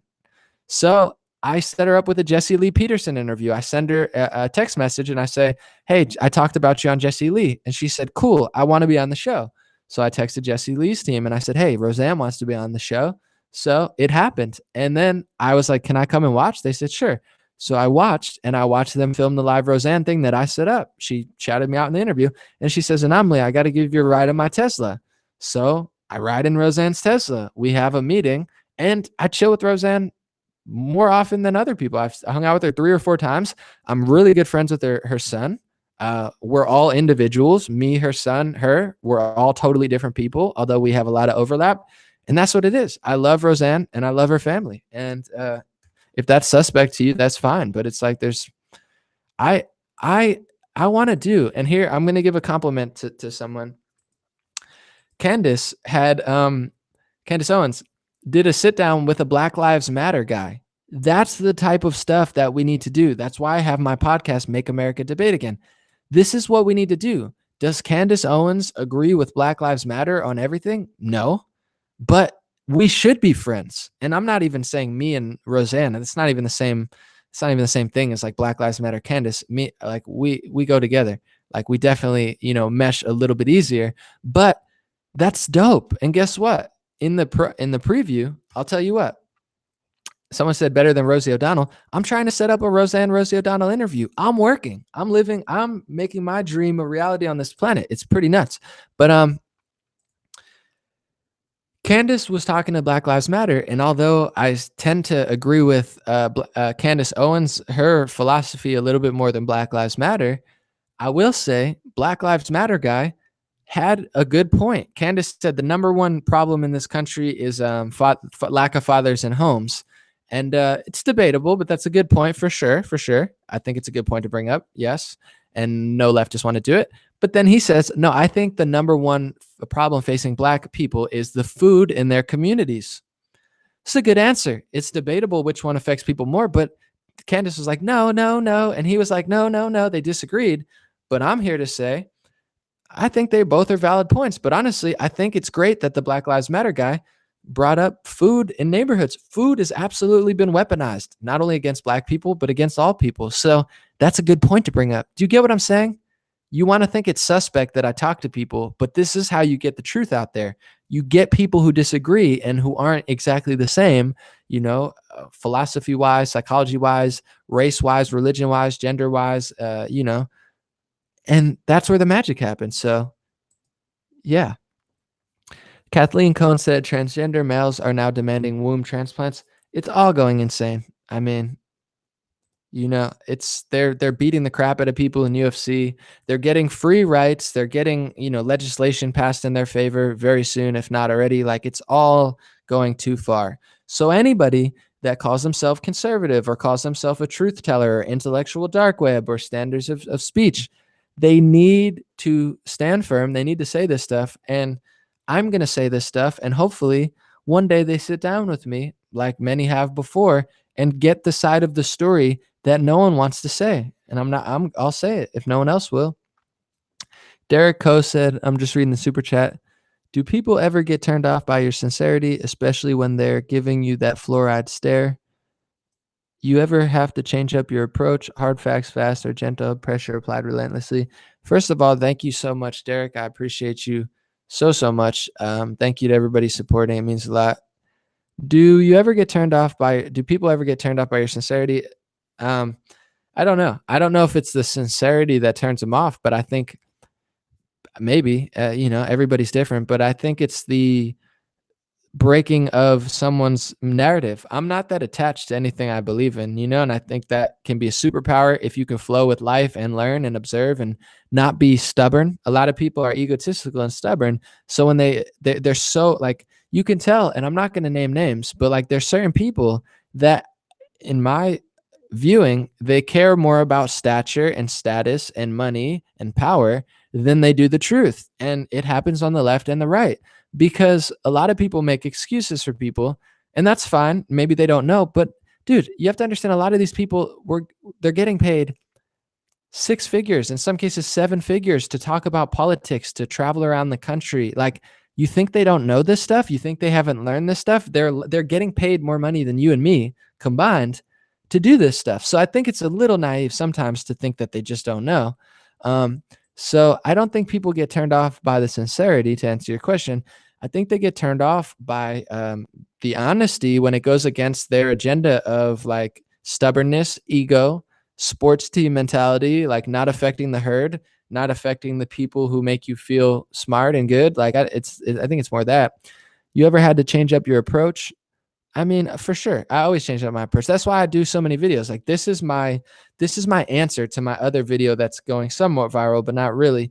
To the Tim Pool video, this is like my explanation, and it's very valid and it's very strong. It's going to turn some people off. It's going to work for other people. Other ones, I do a very chilled approach, and it seems to work very well. I always try to chill, but also sometimes this energy is what people need. So I think there's the balance, It's like I do all the chill stuff and then I do this stuff. And sometimes some people who don't like the chill stuff say, whoa, this connected with me. We're all different. We all respond to different stimuli at the end of the day. So I think it's good to switch it up. But I do think calm and something that's undebatable is good. Something with hate and ego behind it is never good. That's why even when I'm energetic, I'm not hateful. Even when I get emotional, I'm not hateful. It's kind of fun and exciting. And I think people respect that because they're like, I could tell from the bottom of my heart and soul, Anomaly is really not hating somebody. Like, it's not out of jealousy or anger or fear. It's simply out of concern and just like, concern of the truth and concern for this country. Whereas, there's other, I think that underlying thing really works, but some people are never going to listen. It's like, it is what it is. But I do know from my videos, I've probably converted, and I'm just going to talk myself for a second, not because I'm so happy and proud, but like, if I don't say this stuff, guys, no one's going to say it. And some people will. Some people are really great about saying it, but like no news stations are saying it. I'm not getting certain gigs, which is fine. I'm not crying about it. I'm just saying I'm here to tell you the history. Like, I've probably converted hundreds of thousands of people, if not millions of people, into at least thinking a little bit differently, whether it's one way or the other. I've gotten right-wing people to think a little bit more how left-wing people might feel. I've gotten left-wing people to realize how right-wing people feel, probably hundreds of thousands or millions. And if you mix in the fact that I, helped Candace Owens really blow up, like 27 million views before she had 100,000 for 2 years, for the first 2 years, she had more views on my upload than she had all of her other videos combined on Facebook, on YouTube. So it was a huge deal. Same with the walkaway movement. Brandon, actually really great guy and really loyal, actually does give me credit for it. But if you combine all the red pilling and awakening I've done, combined with what Brandon's done that I helped launch, combined with what Candace has done, which I helped launch, I would say I've done a ridiculously large number scale of people, like perspective wise, in only a year or two. So I'm very grateful. I'm very happy. The only reason I say this is not to pat myself on the back and say I'm so cool. It's because if I don't tell my history, nobody's going to tell it. And I guarantee you, if I get to a certain point and they try to destroy my character, they try to destroy my life, they're going to try to bury this video. They're going to try to bury my legacy. They're going to try to bury who I was and what I did as quickly as possible. So I'm getting it out there. Frederick Godzilla said, do you have a dial-in show? I do not, brother, but here's the thing. I do what I'm doing now because if it's not broke, don't fix it. I'm growing. I'm able to be effective. I'm doing better financially almost every month as far as like Facebook now gives me ads, and YouTube, I started doing super chats. I'm doing good. So I've messed up before in my life, and if it's not broke, don't fix it. So I'm just doing my thing, and that's why I make like 15 videos, 10 videos a week sometimes. I'm on like next level energy mode, just flying out, and I don't want to complicate the process. So for now, no radio show. Eventually, maybe Joe Rogan style podcast. Maybe I work with a bigger organization if they give me freedom. I'm not going to lie for an organization, but if a bigger organization that I trusted and liked gave me some sort of offer to give me more materials and access to stuff, and it made sense, I would do it. But we'll see. I have a lot of deals going on now. I have a great guy I had a meeting with yesterday. I'm going to start trying to sell stuff. But you get what you put out. And I've been trying to put out a lot of legendary energy, and I've been getting a lot of legendary people. So I'm just connecting with any legendary people who can take things to the next level and make it business smart and, make it make sense. It's a beautiful thing. So, we're doing what we can. Stephen Thomas, thank you, brother. He said, InfoWars Bear, this ain't a new age field, it's war. Are you InfoWars Bear? Thank you for being here. You're a star. People have missed you for sure. Someone said, have you watched the Candace Owens show? I watched the one with Roseanne. I love Roseanne. No, I didn't get to see the full thing yet, but Roseanne is awesome. You don't have to agree with everything that she says. Honestly, we kind of were at a crossroads. We talked, she likes progressive universal health care. I don't really like it, but I see why she thinks it could work. She sees why I think it won't work. It's dope. It's so like there was no like, oh, anomaly.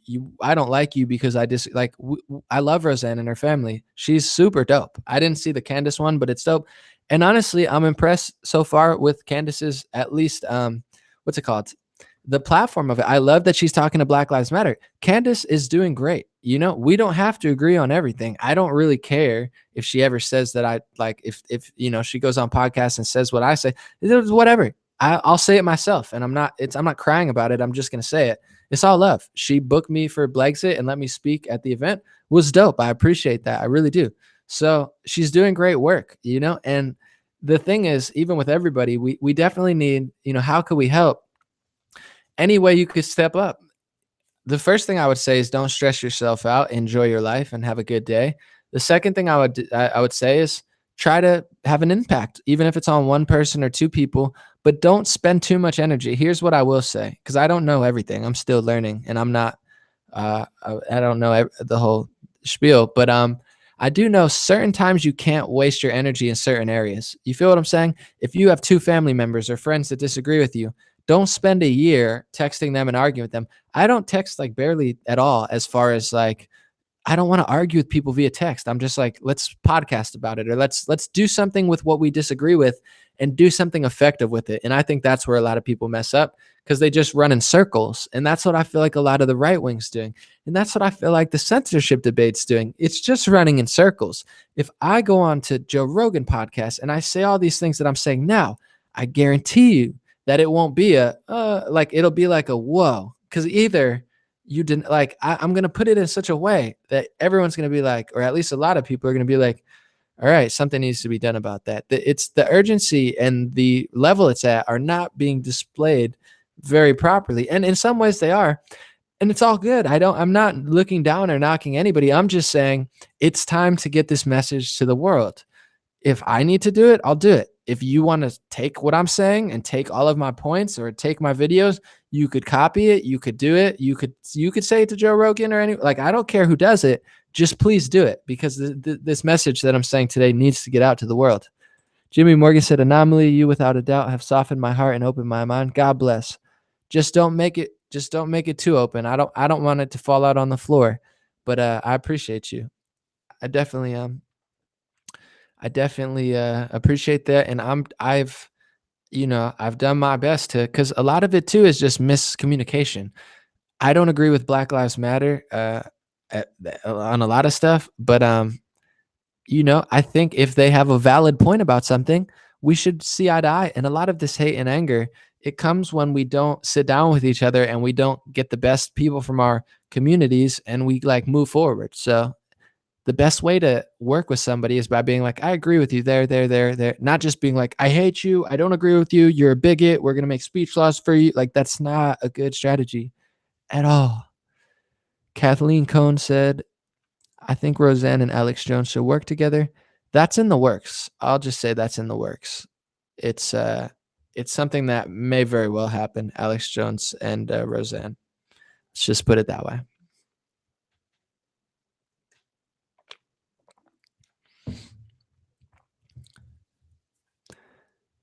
How do you feel about Alex Jones's view on the pineal gland? It's interesting.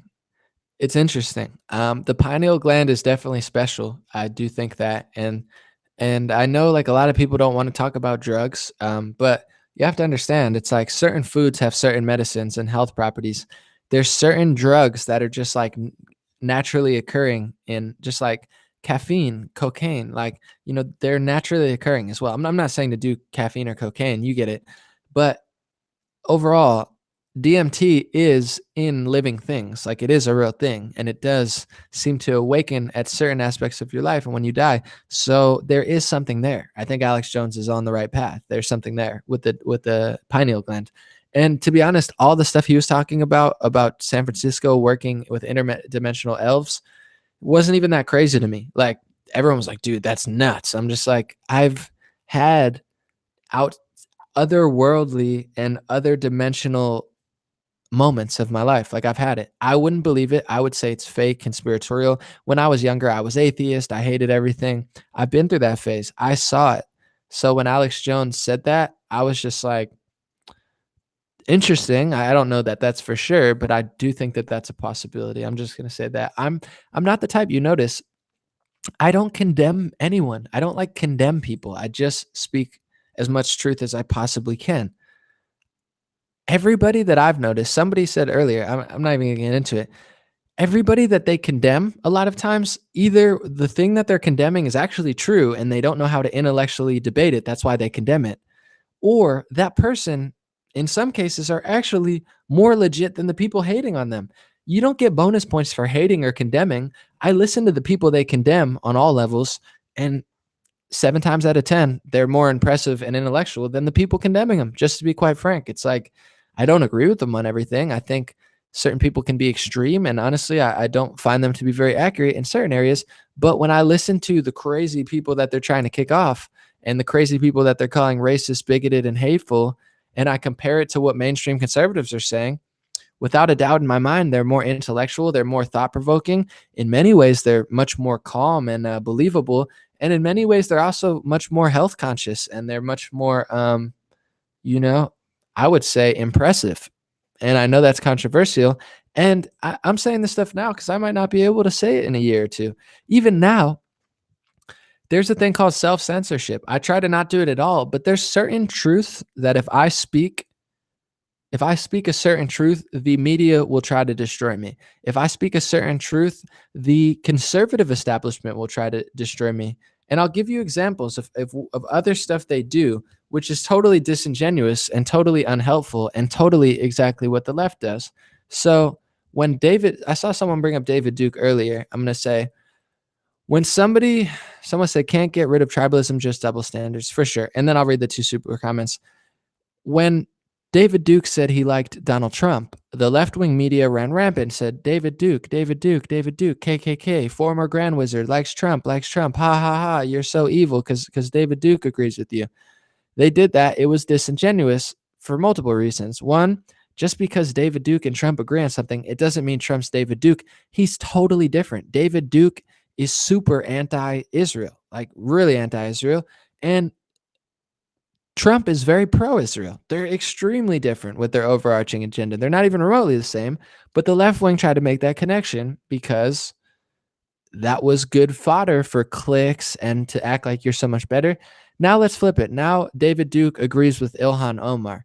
They'll all lie to you about why David Duke agrees with Ilhan Omar. The reason he does is because he wants people to criticize Israel.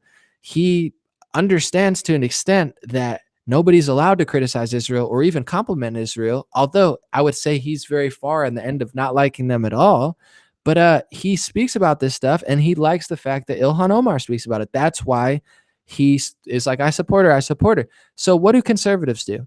They do the exact, regardless of what you think about Ilhan Omar or David Duke or Trump or left or right, whatever, they do the same thing that the left wing does. They do the same exact thing. They say, look, Ilhan Omar, David Duke, ha, ha, ha.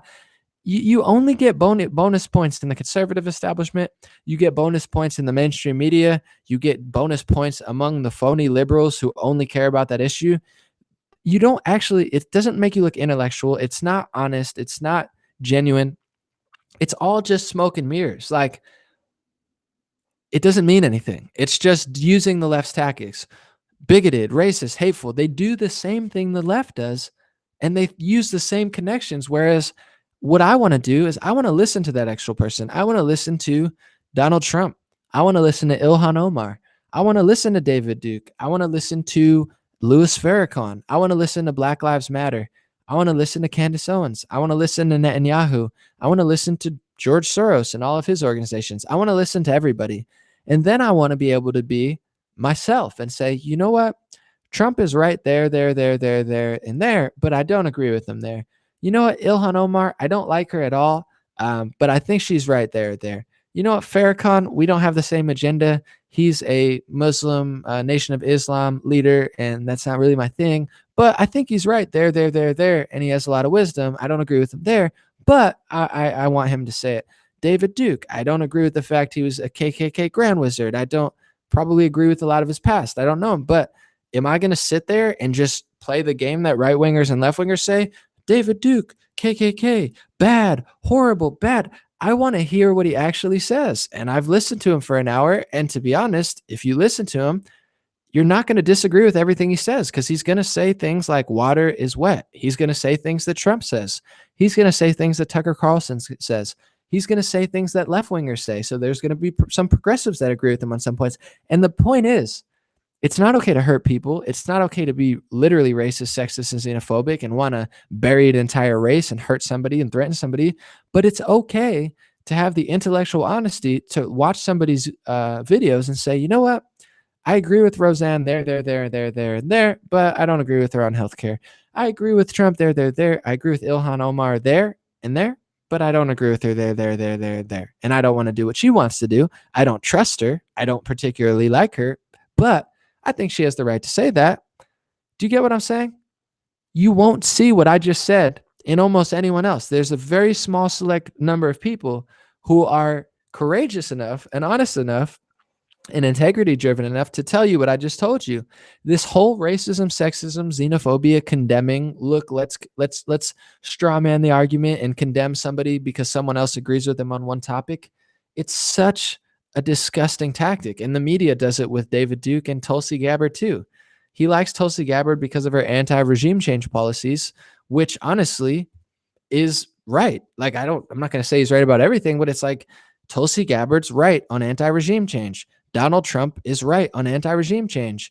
Jimmy Dore is right on anti-regime change. Like, it's right. I don't care who says it. Am I going to pretend like it's not right because someone I don't agree with all the time says it? No, that's the game they play. And if I sat there and said this in a different way, they would take a clip out of context, or they would just frame it in a certain way, and they would try to ruin my life for simply stating the truth. And it's going to get harder and harder and harder and harder and harder and harder and harder to do what I just did right now as things move on. So please embrace it, please appreciate it, and please hold other conservatives and progressives accountable for this stuff, because an eye for an eye leaves the whole world blind. A lack of self-accountability in every race, religion, gender, human, country, all of this stuff, lack of self-accountability and complete lack of self-awareness and complete victim mentality where you can't even speak about someone, it's not going to end good for those people, whatever those people are. And I'm starting to realize too, the word community is very misleading, because like what does that even mean? When I walk out, I don't live in a segregated area. So my community is every race, religion, and gender. We only segregate via these hate speech laws, and these all speak about hard to speak racial things sometimes, but that's not my community. Like, my community now online is people who listen to me, and it happens to be Jews, Christians, some Muslims, believe it or not, quite a few. They respect what I'm saying. Atheists, people who love God, conservatives, some progressives. They're like, I don't agree with Anomaly, but I know he's not lying. That's my community online. I don't have a racial or a gender-based community. Let's see some super chats, and then we'll move on. Infowars Bear, what's up, brother? He said, where did the missing 21 trillion go? Your bet's as good as mine, buddy, but that's the type of stuff that goes under the radar, Infowars Bear.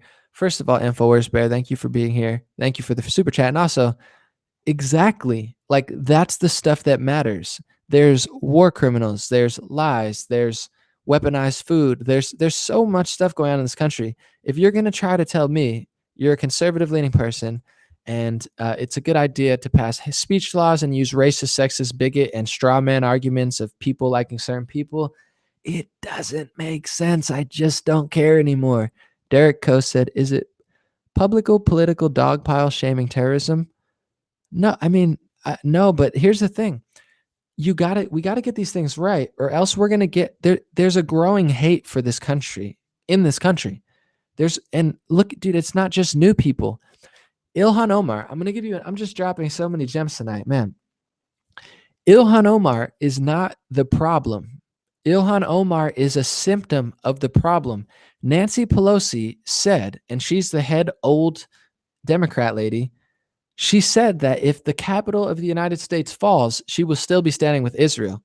So when you see someone come in like Ilhan Omar and not really like the country, there's other older people there who don't like the country at all, who no one knew about. You get what I'm saying? It's like this has been there. It's just like she's the new wave that comes in a different direction, who's in your face about it. We've had dozens upon dozens of senators who don't give two craps about our country, who hate our country, who don't care about safety of our country, who don't care about freedom of our country, and they're in higher level positions than Ilhan Omar and AOC. They're just the obvious ones. They're the Trumps of the left wing, extreme. InfoWars Bear, the apocalypse is a cleansing. Embrace it. Okay. If you say so. Laurice K. Psalms 25. Thank you, Laurice K. God bless you. I appreciate you so much.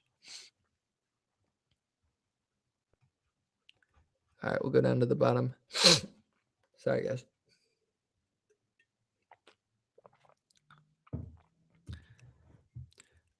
Stephen Thomas said, deep down, you want to know who is reasonable and not right. I'm not quite. I feel you. Let's keep scrolling down. We got... there's so much stuff going on, guys. It's just like, I don't want to worry about it all and stress about it all, but this is my high energy, and I think people enjoy this. This is my high energy stream. Enemy Media says conservatives have conserved nothing. They just lessen the blow. If this was a flood, it would be like when Democrats are in, usually they let in 10 buckets of water. When conservatives are in, sometimes they limit it to 3 buckets of water or 7 buckets of water, but they're still flooding the system. And this is what I'm trying to really bring to the forefront. You get it, Enemy Media. When Trump's in office, he saved us 10 or 20 years. Absolutely. But the ball still slowly rolls to the left. Like when we win, when we lose, and next time, if we lose, I don't want it to happen. I don't think it's going to happen, but we're going to lose everything. Everything. If we lose to a leftist, it's all life as we know it is totally going to be shifted. And, maybe it'll spur some great times, because sometimes you need a little bit of pain and a little bit of hard times to get to a better time. So maybe it's all good, but something will happen if a leftist wins. Trailblazer Bear said, the world is starving for truth. You're doing well. Thank you so much. Richard Contreras said, thank you for the $10 super chat. God bless you, Richard. He said, Tim Pool did not do good. How is someone banned for stating biological fact, but someone that threatens to assassinate the POTUS is not bad? Simple questions not asked. I mean, it's all perspective, Richard. Some people did great. Some people think Tim Pool did great. Some people think he's a hero and a god. I tend to agree with you, Richard, and I don't do it from a place of hate or anger. I just think Tim Pool said 20 minutes worth of stuff that could have been said way stronger and way better in like a minute. Like you said, it's very like bang, bang, bang, bang. He was like, he did good. But I, to me personally, and this doesn't come from a place of jealousy or hate. It really doesn't. It's just like, I agree. I don't think I wasn't as impressed as everyone else. And I wasn't. I'm more impressed by other people, honestly, that I watch, like that don't get on Joe Rogan. It was good, but to me, and it's all perspective, but yeah, I mean, even with the Twitter stuff, I didn't feel like a lot of like it was definitely the first step, but with a lot of, and here's the thing, with a lot of this stuff, like the Tim Pools, like the people who like Tim Pool, and a lot of conservatives like him, don't get me wrong, but like the Joe Rogan crowd, they like to say the truth is here. They like to go here. Everyone else is here, but they like to go here and mock the people who are more truthful than them. So when I have friends who like Joe Rogan, I say, oh man, it's great that Alex Jones and Tim Pool got on Joe Rogan. But the truth is, the way that they say it, like, he's like, you don't like Trump, right? Tim's like, no, I don't like Trump. Yeah, vaccines, the moon. No. It's like, all right, they do it in a way that I tell my liberal friends, I was like, yeah, didn't Alex do a good job? And they're like, oh no, he's crazy. So they do it in a way that it's like people could watch that and be like, Twitter's kind of biased, but it wasn't so, to me, it wasn't like, it was definitely the best thing I've seen in a long time as far as holding them accountable. Props to Joe Rogan for getting Jack Dorsey and Tim Pool there. That's a hard thing to do. That's great. It's really good for the culture. It's one of the best things I said, but like, I agree with you. It's like, it's better than everything. And that's what matters. It's definitely good and leading the way, but I'd be lying to myself and you if I just pretended to act nice or cool, to be like, yeah, it was awesome. Like, I agree with you, Rich. It was okay. It was like not that strong. I agree with Dave Rubin, kicking the can down the road, taking 40 minutes to say what someone else could have said in 3 minutes, like way more to the point. A lot of like, that's the vibe I get from certain people. Like, I'm like, bam, bam, bam, bam, bam. Some people are like, bam, bam. Some people are like, it's like, yeah, they're being truthful, but it's like, just to tell you the truth, they have to like run in circles for an hour and be like, I still, no, trust me, I still support. It's like, I don't know. It's not my thing, to be honest. Jimmy Morgan said, Jesse Peterson says that racism does not exist. There's only hate. It is true. Racism is a lie. It's only hate. It's a bad word because it's been so misconstrued. It's so clearly not a good word. But I like what Jesse says. He really gets it. He says there's no such thing as racism, and people say, oh my God, of course there's racism. But the point he's trying to make, there's right and there's wrong. There's good and there's evil. That's it. It's either right or it's wrong. If you say something about black people or Jewish people or white people, it's either right or it's wrong. It's either good or it's evil. And you can't lie about what it is. If it's right, you can't go saying it's evil because your emotions are hurt. It's one of the two things. Jesse Lee Peterson gets that. Racism just makes it so far skewed. I'm telling you, it's not, even when conservatives do it, they're not stopping anti-Muslim bigotry. Are they stopping any sort of they're not doing anything. They're giving Muslims more legislation. This legislation is not just pro-Semitic. It's pro everybody, but you know who. It's so obvious.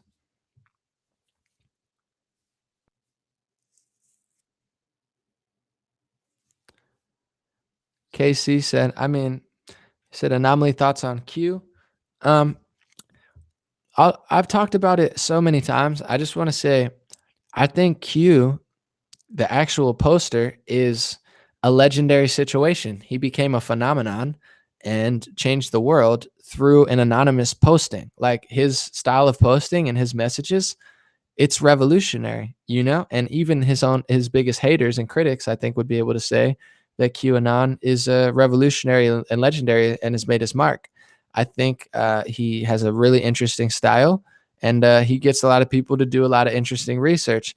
I appreciate that. It's just not doesn't seem to be my crowd either. I mean, I have a lot of people who we have crossover, but the leaders of the QAnon movement, as far as like the people below him that are propagating it, some of them I really like. Some of them are just too annoying for me. Like, they act pompous and they act arrogant and they try to squash other people who have gotten deplatformed because they think they're not as good as Q. It's become a very supremacist, airy movement. And a lot of the stuff he's done is great, but also there's a lot of the information that they're saying that they're not the only ones saying. And it's not the be all end all. There's a lot of other people saying a lot of other stuff that's very valid as well.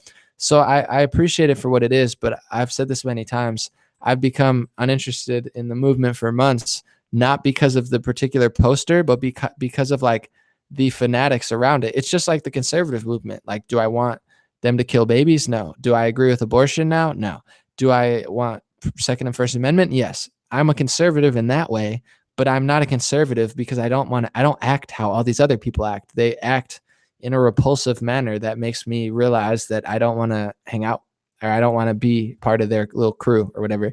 Same thing with the QAnoners. It's not specifically the QAnon sayings, like that doesn't bother me per se. It's his people, his followers are so annoying and so arrogant and pompous and so quick to deplatform you and so quick to throw you under the bus just because you don't say exactly what you want to say, and so quick to take credit from you, or give credit to QAnon for something that's a total reach. A lot of it isn't a reach. Some of it like, you know what I'm saying? The people have ruined the movement for me. Does that make sense?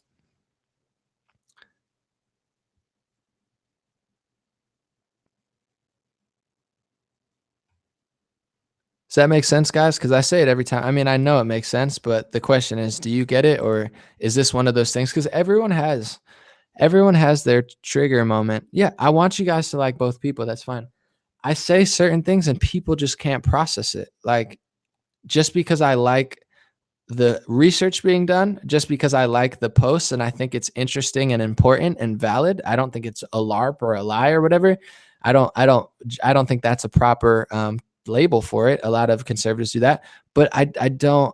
Do you get what I'm saying? Yeah, thank you. It's the people who are like leading the movement that have got, and I've spoken to many of them, and I've had them on here, and you could listen. And I'm not telling you I want you to love them and listen to them because they do great work, but they've literally hated on people and trampled on people and stomped all over people who've gotten deplatformed and said, no, I'm better than they are. When the people that they're stomping, these QAnoners, the people that they're stomping on have been putting out this message of globalism and the elites and a lot of these, connections that they're connecting now, which are excellent.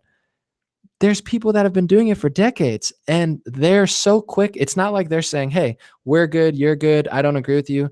They hate so hard on people who have paved the way for them. It's made me disgusted of the mainstream QAnon movement. And, that's not right what they do. And they need to be called out. But any movement like this, because QAnon is hyping people up, people get this God complex. Don't tell the truth to Tim Pool because he's Tim Pool. Why? I don't care who it is. I don't care if it's me. Tell me the truth. I don't want you to lie to me, or I don't want to lie just because it's me. That's not what this is about. When I make a mistake, people correct me and I delete it immediately. It doesn't happen very often, but it happens. And I'm not afraid to delete it, or at least let people have their perspective. Like, no one's above this stuff. So the QAnoners have this like godlike pompous energy, and they're infusing it with Jesus Christ himself. And they're acting like it's part of the Bible. It's like, it's very dangerous in that ways. There's a lot of red flags. Get it? Thank you. No, you should. Yeah. Trailblazer Bear. He said, I agree 100%. However, I still ride with Q. That's dope. Ride with them. I'm not saying to not, like, do your thing. I'm just saying that's how I feel. Yeah. And at the end of the day, it's like, how do we get like, there's certain things that people have good intentions, but I have the vision to actually understand, like, the left has really good intentions. Let's use this as an example, an extreme one, but a true one. The left has these great intentions, but they're murdering babies mid-birth and after birth. Does their intentions matter? Does it matter that they're trying to do something? No, it matters what they're actually doing. Same with a lot of these movements. They think they're above criticism, whether it's Israel, whether it's the Jewish community, whether it's the white community or the black community or the QAnon community. Like, do you get what I'm saying? No one's above free speech. No one's above being held self-accountable. And a lot of these people in the QAnon movement, they have attached themselves to the movement and given themselves this, everyone else besides me is a shill. Everybody who's paved the way for me is horrible. I'm the only truth. I'm so much better than you. No matter what happens, he said it. A big drop happened and a big drop happened. It's like, it's just cringy. You get it?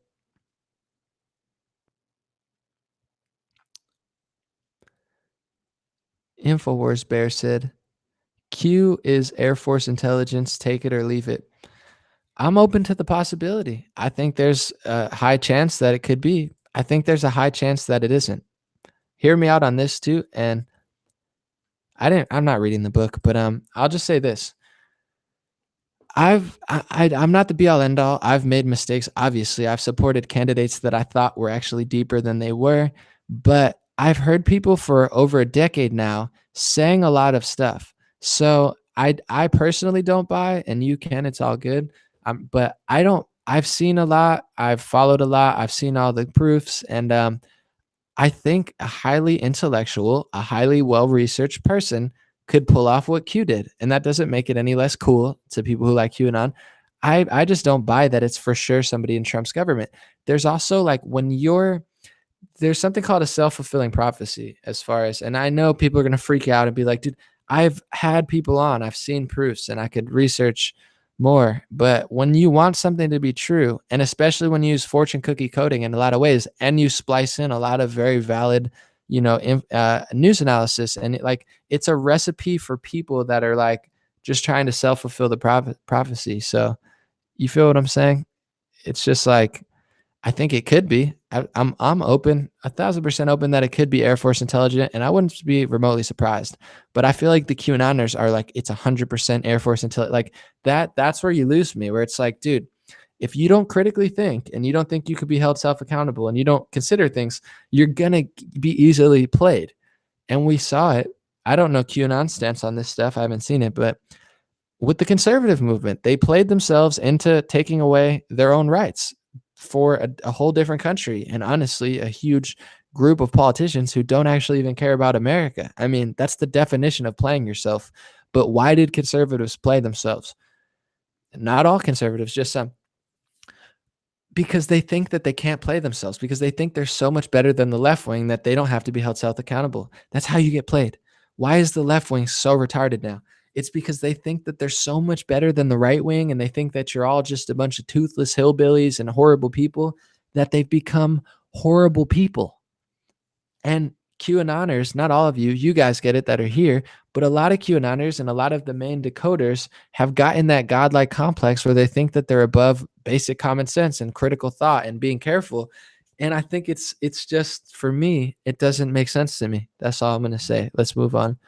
Machiavelli Reborn, thank you, brother. He said, I'm a right-wing nationalist. I think this is uncontrolled immigration hurts Americans of all colors. Trump endorsing even more immigration is a bad idea. Americans need these jobs and not foreigners. My man, I'll tell you this. You're going to get more immigration. There's more illegal immigration and people getting arrested at the border, and you're not going to get a wall. But you know what you're going to get? You're going to get Democrats like Pelosi and Schumer and right-wingers like Trump and everyone else. They're going to bend over backwards for Israel. They're going to give them nonstop aid and support and say if our capital crumbled, they would still support Israel. They're going to do all of that stuff, but you're not going to get your wall, and they're not going to give you unfettered immigration. And I'm not saying this in any way, shape, or form that's even anti-Israel or anti-Semitic. It's not. It's just true. That's like what's happening. So, it's hard for me. I love Trump. I appreciate him.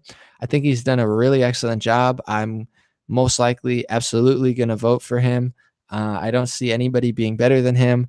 I think he's crushing it. I appreciate everything he's doing. But honestly, there's certain things where I'm just like, I guess I could. That's what the Q movement is like. Hey, just wait. And in that way, it could be dangerous. It could be very great to be patient and optimistic, and really, that's excellent. But also, it could be a trap to just make you think something's coming that's not. It's like the Tim Pool, Joe Rogan trap. Run in circles for 3 hours. Everyone says he owned them. I say something that he didn't say. Everyone gets mad at me, and they wait for something that's not going to happen. It could be any of those things in my personal perspective. And it's just like, I don't have anything against anyone, but I don't understand why we're passing speech laws for everybody in the world except for one group of people, one religion, and one race. It's like the only thing that conservatives will do. They love, like, it's so obvious how this is going to end unless people wake up, and it's not going to be good for Americans, and it's not going to be good for anyone, honestly. It's going to tank everywhere. People don't wake up. InfoWars Bear said, I guess Owen Benjamin is Q based on your rationale. I don't understand. That doesn't even make sense, InfoWars Bear. Why? What does that even mean? I love me some Owen, but I don't even know why you said that would mean. So that means he's Owen, right? No, not at all. But you have to understand a lot. Like, I don't know who these, like, I'm sure a lot of QAnoners do a lot of research and they might know some things I don't know, but I've seen some of those people say things that I've heard 10 years ago, which would be fine. It's not a competition of like, I heard it before you, but they shit on the people who said it before them. Like, imagine if I got you a job and I told you all about it and then you were working and then you shit on me and said, oh, I'm doing this better than you. No one else can do what I do. It's like, it's been done before. Listen to Robert Anton Wilson. Listen to early days of Alex Jones. Listen to David Icke. Listen to a lot of people. Honestly, there's people on the left wing that have said things that actually make more sense. Like, a lot of this information is not as new as people think it is. It's only new to people who haven't heard it before. And some of it's new because it's literally like new revelations that have happened. Machiavelli born said, "Oh man, we are so screwed." Yeah, I'm not trying to be pessimistic of it, but it's like, it's basic math and science. I'm going to enjoy my life. I'm going to have a great time. Honestly, I'm pretty cool. I could dance, I could play basketball, I could rap, I can I'm entertaining, I'm nice. So regardless of who takes over our civilization, whether it's one race or one religion or one gender, whoever it may be, I'll probably be fine, because I'm chill. But yeah, it's not going to end well for most people, so I'm not tripping about it. But yeah, it's like, it's definitely not going to end well at this rate with science and math. And people are like, well, no, you don't, like, just research birth rates, research the agenda of both parties. Honestly, they're both, left wing will take you to hell in a year. The right wing at this rate will take you to hell in 10 years. So it's like, when do you want to go to hell? And I'm not saying literally go to hell, because I know a lot of people here are like, we're going to be saved, we're blessed for sure. That's why I'm not tripping. But I'm saying, on earth, it's a self-fulfilling prophecy as far as the population of certain religions, the depopulation of certain religions, the speech laws and the rigged algorithms against certain races and religions, the speech laws and speech algorithms for certain religions. It's crushing systemically one race and one religion in specifically, and it just so happens to be the race and the religion who created the United States of America and founded these values that makes us the freest country in all of the world when it comes to speech and other things. And in other ways, maybe not so much. But do you get it? You get it. Someone said Anomaly would toss Pool. In real life, I mean, I'd just pick him up and give him a hug. But in a debate, like, I'm not here to brag or put myself on a pedestal. I'm just saying, I play basketball. When I go into basketball games, I don't go to lose. When I go into debates and discussions, I'm not going to lose. I'm going to tell the truth. I'm going to be rational. I'm going to be reasonable. And if you want me to be totally honest, when I look at the competition, when I look at the top people, whether it be intellectual dark web, top conservatives, top speakers, I'm not impressed. And I'm not impressed because I think I'm so great and excellent. I'm not impressed because I could see lies. I could see that they don't like math. I can see that they don't like science. I could see that they don't like the dictionary. I could see they act just like leftists when they don't want to hear the truth. And it's not going to be hard for me to win a debate when I'm leading with truth and compassion and kindness and reason and logic, and they're leading with emotions and lies. So I'm not pointing to people in particular, but I'm ready for these podcasts. I'm ready for these debates. I'm ready for these discussions because I'm going to have with me the truth. And it doesn't matter who I am. I'm just a vehicle for this message to be put. And a lot of people, they're not doing that. They're just not. And a lot of times, if I don't know something, I'll say I don't know. If I'm not sure, or it's a multi-layered thing, that's what separates me from a lot of people. I would never say YouTube is libertarian. That's an insane lie. And people are like, don't say he's lying. It's a lie. I'm not saying he's a liar. I'm saying that's a lie. I would never say that because it's not true. There's 20 things that are happening. Certain things are debatable. Solutions are debatable. Legislation is debatable, but that's just a lie. I'm not going to sit here and lie. And if I ever make a mistake and I'm corrected, I'll correct it.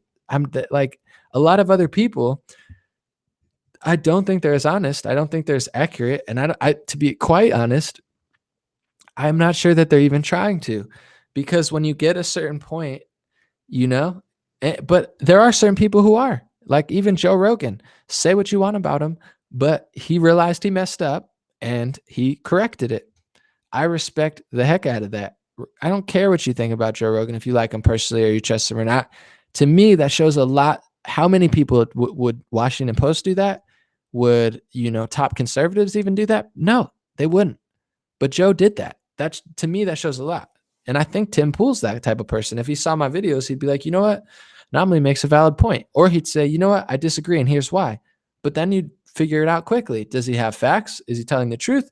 Or does he not know what he's talking about? Or you might find out, does he not care? Because it's just a little strange to me. I'm not going to lie. It's like, can we get a rational conservative, or not even conservative, like someone who's not like, oh, I hate Trump, and like, can we get somebody to tell the truth on one of these podcasts? Keep telling these people, guys. Keep telling Rogan. Keep telling Rubin. Keep letting them know, because I got on a podcast and they were like, dude, you're the most requested person. If you guys don't shut up about me, they'll eventually look into me. And I say that once again, not even for myself. I'm fine. I want to spread this message. I want to have these debates. I want to have these discussions.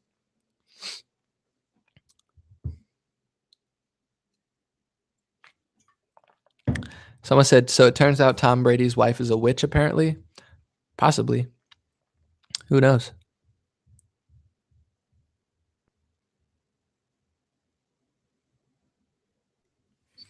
Someone said, Tim is not fully red-pilled, but on the path. He's doing a great job. He's one of the best people on the left, but there's certain elements where it's like, the YouTube thing was just wrong. It's okay, but he wasn't right, and that's fine. The abortion thing, I don't know where he stands on that, but the vaccines and the moon thing, the way he like scoffed at that made me think, there's a few red flags. Let's just put it that way. And I'm not here to be like, oh, I'm better, I know more. But it's like, and I'm not even here to be like, oh, he's not red pilled yet. But he's certainly not red pilled. Anybody that, he doesn't like Trump. Not that you have to, but it's like he still likes progressive policies, but he's freaking out all the time because it's like living in a world. He's always freaking out because he's trying to be a progressive in a world where almost every progressive is a liar and the whole ideology is a fail. So he's like, it's going to work sometime. No, Tim, you're the only one. You're the only one on that side like that. Like, you got to step away, walk away, run away, or keep doing what he's doing, fighting on the left. It's great. He does a good job, but it is what it is.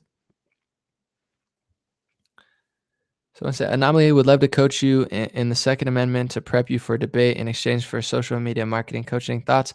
I'm good on the trade, but honestly, if I ever get in a Second Amendment debate, I'll probably do a lot of research. But I want to just stick to a lot of things too. I'm always learning. I'm always listening. I'd always love to hear more. But one, I'm extremely busy. I don't want to trade my marketing for that. But also, I want to just stick to like common sense stuff. Cause like even in the Tim debate, he's saying a lot of valid stuff, but there's an easier, simpler way to say it. And you could save 20, like in 10 seconds, I could have said more than 30 minutes of what he was saying and made it more obvious. Sometimes you don't have to overcomplicate it. I understand the Second Amendment. I could research it. If I would definitely research it if I did a full on debate, but it's like, it's very simple. Hitler took the guns. Stalin took the guns. Mao took the guns. Venezuela took the guns. Every place that leftism goes, free speech leaves, high taxes go, government control of vaccines, healthcare, all this stuff.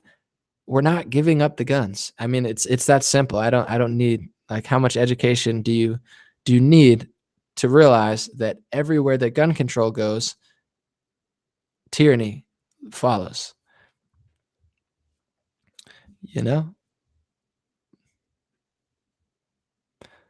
Bad news. Kelly Leak said the Muslims shut down the gays. That's crazy. Yeah, it's hilarious, but it's also hilarious that they're right. The Muslims shut down the gay. They were teaching like elementary school kids like gay sexual stuff. It was, I don't know, and the Muslims were like, nah, we don't do this gay shit. And white people in Europe, since they're cucky, they're a bunch of cucks. They're like, oh, we're not going to listen to right-wing Europeans, but we'll listen to Muslims because we're cucks. And then they listen, but it's hilarious because that's actually what right-wing Christians want too. So the Muslims are right. Yeah, no sexual classes for children in disguise of LGBT stuff, Someone said free Julian Assange to see his daughter. For sure. The way they're treating Julian Assange is just BS. And here's the thing, out of all that stuff, what are they doing? Yeah, maybe trust the plan. Maybe something will happen. I hope so. But we lost the house and it's just like such a slow process. It's like, show me the actions. Brianna said, I like Trump. I don't really give a fuck. All y'all suck. I'm too real to play it. If you fake in front, I'm the plug. Y'all just follow like some sheep. Guys, I'm going to do an edited version with like a whole animated video. It's going to be lit. Nathan McMasters, thank you, brother. God bless you. Someone said Hitler was maximum soy, vegan, don't drink or smoke, socialist. Yeah, right? He was a vegan. Too much soy, guys, honestly. That's the thing about, like, I don't want to get too much into this, but like with Hitler too, and not just the soy, vegan, and socialist part, and it's all probably true. I got to research that, but I do believe that's true. We need to study why stuff happened. Like Hitler, bad. And it doesn't take an intellectual. You could have somebody with an IQ of like 10 and he could say Hitler was bad. Like it doesn't make you smart saying that. And I'm not saying to say he's good, but what I am saying is study why. Now it's probably impossible. They lie about so much stuff. Study all the happenings, because if you don't do like, they want to do a lot of similar stuff as far as like his entire agenda of gun control, soy socialism with soy, and all this stuff and all these speech laws, but they're doing it in the name of Jewish people. You know, they're like, no, we're going to do these speech laws for the Muslims and the Jews and the black people. It's like, you're doing what Hitler did. So if we just say mustache man bad, but we don't study the whole thing, why did he come to power? What happened? Who messed up? How bad was the economy? How bad was Stalin? What was going on in the world? Who was doing what? You're not going to actually do anything. And that's what we're doing. We just say Hitler bad, Hitler bad, Hitler bad. Never talk about Stalin. Do a lot of the same things that Hitler and Stalin did, from information control to all this stuff. And then we act like we're so good because, oh, I love Jews more than you do, Anomaly. No, you don't. I like Jews more than you like Jews. And you're more anti-Semitic than me because I'm actually laying out a process that will be good for Jewish people in America. You're using anti-Semitism and Jewish, and this is a lot of top Jewish people too, because they're always like so sensitive. You're laying out a foundation that's going to suck for Jewish people. You're giving pro-Muslim and pro every other race you're giving rights to other people so that you can't question them, and that's going to backfire against you. There's nothing anti-Semitic about it. It's all screwed up. Machiavelli Reborn said, people who have never used guns don't know what a good marksman can do with a bolt action rifle, especially hand-loaded ammunition.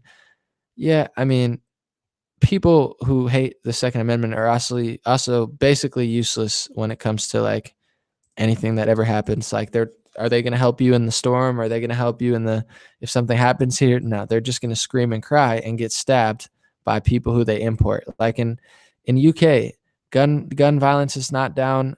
Murder and knife crime is not down. It's all going up, but they're so socialists, excuse me. They're such soy socialists. They don't even want to report that it's going up. So they're like, it's not going up because I don't want to tell you it's going up. Like it's all bad in that element. Besides that, it's all good. Oh shit.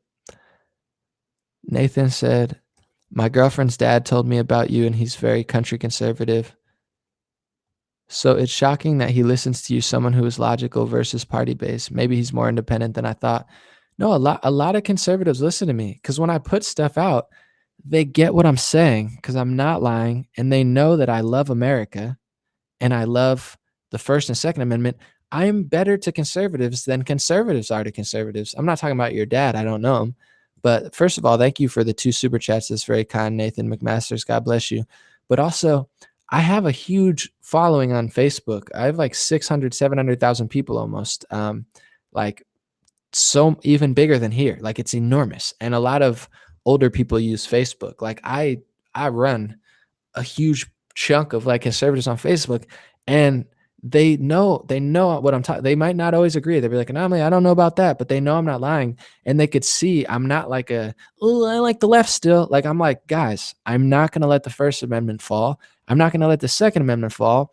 I'm going to do what every conservative leader is not doing. And I'm not even trying to be a leader. So, dads get it, moms get it, grandmas get it, grandpas get it. I'm crushing on Facebook. I got an army of dads and moms and grandmas and grandpas, and they know what time it is. So, we out here. Raymond Kendall Knapp said, "Don't let them abort America in her 729th year." 729th trimester. Oh, wow. That was witty. 729th trimester. Uh, it was hard with the crosses. Raymond Kendall Knapp. That's a witty one. When I criticize Republicans and conservatives, guys, everyone's different. We're all individuals. I just say these things to challenge conservatives. Don't get mad. I'm not saying we're all the same. I understand that most Republicans aren't conservatives. Here's what I'm telling people that they don't understand. Most conservatives aren't conservatives. The top conservative leaders aren't conservatives. They're not actual conservatives. They don't conserve anything. They don't get it. They only get like 80% of it, and they'll throw you under the bus whenever they get the chance for power or to not be as extreme as you. I'm telling you, I know that Republicans are not real conservatives, but what a lot of people don't understand, and I'm not saying you, but a lot of people don't understand, is even the next layer of conservatives that are they're not really even conservatives either. They don't get it. That's all I'm saying. I don't want to speak on behalf of everyone. There's a lot of people doing a lot of great work, and I appreciate it. But I think it's like progressives. When progressives are like, no, we're not the liberal establishment. We're the progressives.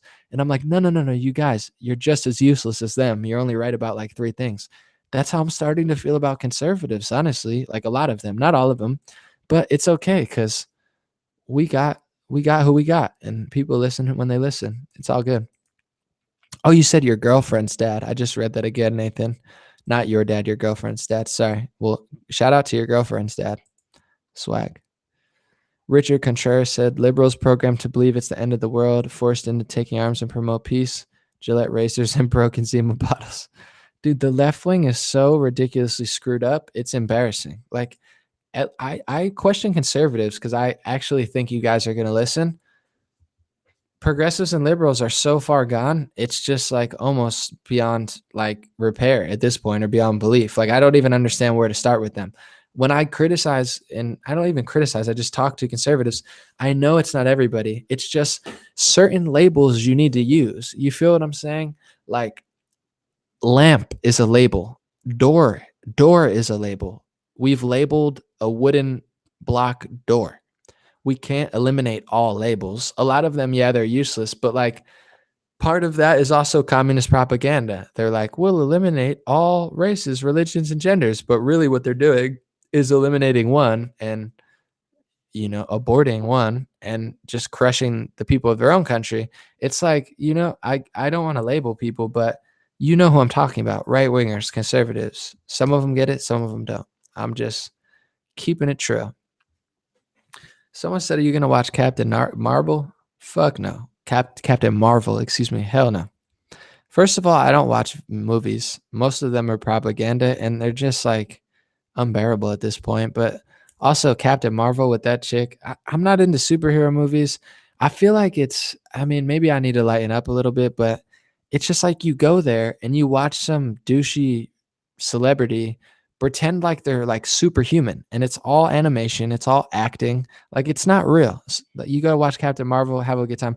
I'm not trying to ruin every movie. I know I'm like Ebenezer Scrooge here, but it's all fake. It's a fake person playing a fake role, reading fake lines that they didn't write, that aren't that creative, or maybe they are creative, and then they pretend to be a superhero when they're like a subpar human being. It's not entertaining to me. Same with like drama. I don't like drama. I like to laugh. I like comedy. I like sports, entertainment. I don't like superhero movies. I don't like action movies. I'm like Ebenezer Scrooge when it comes to movies and televisions. I don't own a television. I don't watch almost any TV. I only stream certain things sometimes. So yeah, it's just like Captain Marvel, absolutely not. Probably I won't see a movie for another year and a half, probably.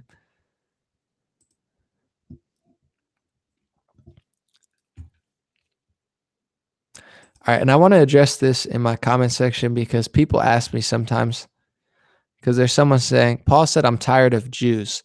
And I want to address this because some people they say, Anomaly, why is there so much anti-Semitism in your comment section? I want to say this. You hear what I say about Jewish people, my Jewish friends, my Jewish, what I would almost consider in some extents family, like really good people I trust, but that's not literally my family. You get what I'm saying? I show a lot of love. I'm just saying this is how the world works. And a lot of the people who hate in the comment section harder than I do, there's multiple reasons, but I'll tell you. One is some people are just a little bit more angry and hateful on all sides, and that's something that's unavoidable. Two, hate builds when people just get away with stuff all the time. And it's like Jewish people, I've said a bunch of times, 1 or 2% of the population in control of 10, 20, 30, 40, 50, 60, 70% of some industries, running a lot of these operations that are anti-free speech, pulling the strings on speech organizations, pulling the strings on free speech in America, pulling the strings on politicians from both parties, and you're not even allowed to talk about it or comment on it or compliment them. So that actually builds anti-Semitism. I'm not anti-Semitic. I'm not hateful towards Jews, but when you do that type of stuff, a lot of people start to get more curious and more hateful and more disdainful. And just to be honest, if you look at history, Jewish people have not been treated. It's not just Germany. There's a lot of other places that they've not been treated very kindly. So I'm trying to prevent that from happening. I don't think it should happen, but the way you solve it is not by making speech laws. The way you solve it is not by mass importing Muslim people to this country. That's how you hurt Jews. It's like a self-fulfilling prophecy.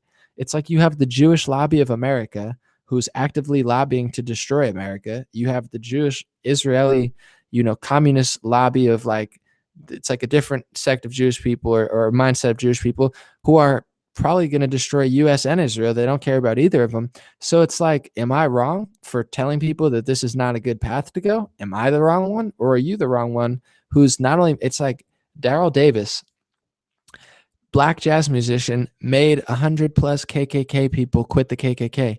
He did so by being cool Jewish people and honest Jewish people and Jewish people who are self-accountable and will call out their own community sometimes, or at least have a conversation. That makes people less anti-Semitic. I'm just being real. When you don't even allow, every Jewish person, from not everyone, but most of them, not the ones who watch my channel and my friends who I literally know in real life, but like Dave Rubin from Barry Weiss, the left of right, they all play this Ben Shapiro. They all play this little fake game when someone says AIPAC or Israel or, oh my goodness, let's try to hold a country accountable like we do America and everywhere else. They're like, whoa, that's hateful. So that's why a lot of people feel this way for multiple reasons. I'm just being completely honest. One, some people are more hateful. You're not going to be able to always change that. Two, everyone handles things differently. Three, it's like the boogeyman that you're not allowed to ever talk about, which then makes people a little bit more disdainful. And four, I've spoken to people like Owen Benjamin, who talks about this stuff a lot, and we have a crossover audience, and they're all hyped up a lot of times. And I'm not knocking that. Owen's been amazing to me. He's helped me a lot. It's hilarious. I like when he talks about me too. He'll make like a little joke or something. I think it's hilarious. I love when Owen talks, even when he's like, oh, now he's got to stop making music with Satanists or something. It's hilarious. I love Owen. But that's the truth of why people in the comment section say that stuff. It's just like when you don't, it's the same philosophy. It doesn't have to do with Jewish or Israel. It's the same philosophy of the left wing. It's the same philosophy of America and human nature. It's if you like all this left wing stuff that they're doing, it makes people more hateful towards certain people. It's building hate on all sides. It's no different from when Ben Shapiro and David Rubin and all these left and right, the only thing that they'll ever agree on is this anti-Semitism stuff. It's not actually helping Jewish people. And then the kicker is not right-wing Jews, they get it, but left-wing Jewish people, they actively lobby. And even this bill that passed, it gives Muslims an extra victim card and layer of protection in Congress. Those are the people who are going to probably treat Jewish people the worst. And they're bringing them, they're like some of the biggest organizations who are lobbying to bring in mass refugee deport and like open borders. It's a lot of Jewish people. It's like, why? It doesn't actually make sense. That's why I prefer people like Roseanne, although we have disagreements on certain things, and she loves her people and loves her country, which I totally understand. She at least isn't for open borders, and she doesn't want to crush America. Like, she actually likes America too. at least, stands up for it in many ways. And a lot of other people, they just throw America under the bus. So that's why. Just explaining exactly why people feel certain way. It's the same, like, and people have to understand too, just to wrap that up. I get called everything in the comment section. I get called Zionist sometimes, even though it's not true. I get called anti-Semitic sometimes, even though that's not true. I get called this or that. Like, none of it's true. I get mislabeled too. I get lied about. I get hated on. Part of it's human nature, but part of it's the fact that they play one of the most powerful victim and speech cards on the planet. And it just makes people, like, if you do that, it doesn't make you look like you're not running things. Like, it's like, oh, okay, well, now they block me from saying it and they won't even allow me to compliment them. So they must totally not be in control of everything. No, it does the opposite. It makes people like, oh, they must be in control of everything because they're not allowing me to say it and they have disproportionate loss. You get what I'm saying?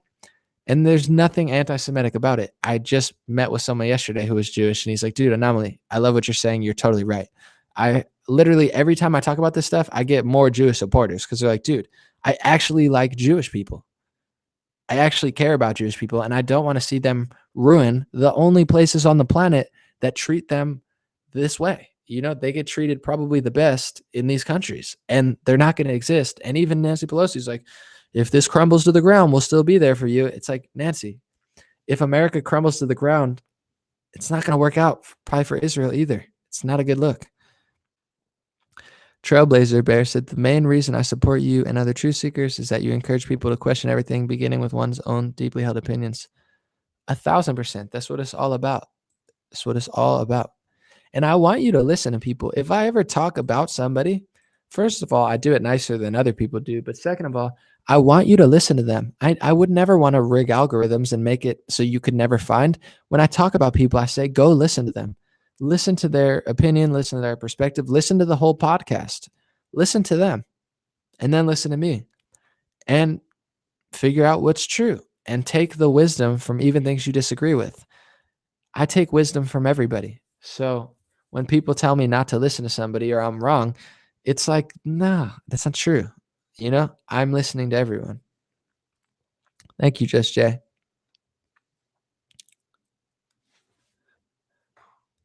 Someone said Jews will bring America down, then fly to Israel. They have a plan B, but we don't. Partially true, honestly. I don't know about everybody, but there is a sense of like, well, we always got there. And also, if you really look at it, and once again, there's nothing anti-Semitic about this. It's just literal factual. It is kind of like an ethno state in a sense of like, I'm not saying it doesn't have a right to exist or we shouldn't support them. I'm simply saying it's like a place where other Jewish people will fly other Jewish people out to their country to live there, and they could fight in the army and they could stay there. It's kind of like an ethno state. Imagine if America tried to fly out white South Africans and fly out white people from Europe and say, hey, you guys could live here for free. You can vacation here for free. And then you could be part of our army. It wouldn't fly. So it's the hypocrisy of the Jewish lobby that's really ticking a lot of people off on the left and the right. They say we can have an ethno state, but you can't. That's fine. I don't want an ethno state, but we can fly people out, but you have to kill your own people. It does seem like in many ways, I'm not saying it's them completely, but it does seem like they're more interested in their country and their people than they are America, which is totally fine. But then to turn around and say that you can't love your own people, you can't love your own country, you can't have babies, and it's not every Jewish person, don't get me twisted, but there is a core Jewish lobby. A lot of them are leftists. Some of them are right-wing and flip-flop when they need to. That does seem like it's systemically crushing America in the media, in politics. I mean, there's nothing hateful or negative or racist or sexist to identify that. It's no different than saying China is building Confucius schools in universities and they're infiltrating college universities in a sneaky way. It's no different from saying Saudi billionaires or trillionaires, who knows how much wealth they have off the books, are influencing major tech companies and other things as well. I mean, if you really look, it's like Saudi Arabia and Israel, they definitely have a huge stronghold on the United States. No matter what they do or what they don't do, it's like there are big allies for sure. A lot of the 9/11 hijackers were from Saudi Arabia. We didn't do anything about it because they're Saudi Arabia. It's like there's nothing hateful about saying that because it's all true. It's just like saying there's some awful Catholic people, there's some awful Catholic people. It's like, is that wrong to say? No. So this whole anti-Semitism and anti-Islamophobia, it's a setup to crush America, whether they mean to or not. Once again, I have no idea the intent behind anyone. All I'm just saying is it doesn't work. It's not going to work. It's going to be horrible for America. And either they know that or they don't know that and they're making a mistake. But either way, it's not cool. And a lot of American Jewish people understand that.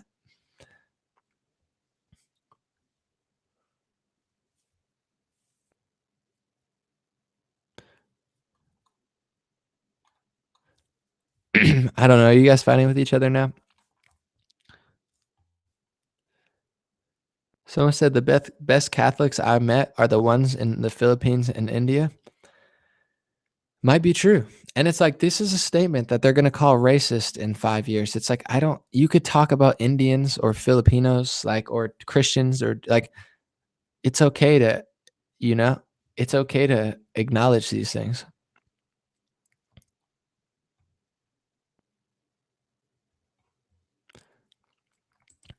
And also, I want to read something else real quick while I'm on the topic, and then I'm going to move off because there's a lot of other stuff. And there's nothing racist, hateful, or anti Semitic about this. It's literally just history. I'm going to read the Balfour Declaration because a lot of people don't know this. And honestly, I just learned this last week. And I don't, it is what it is.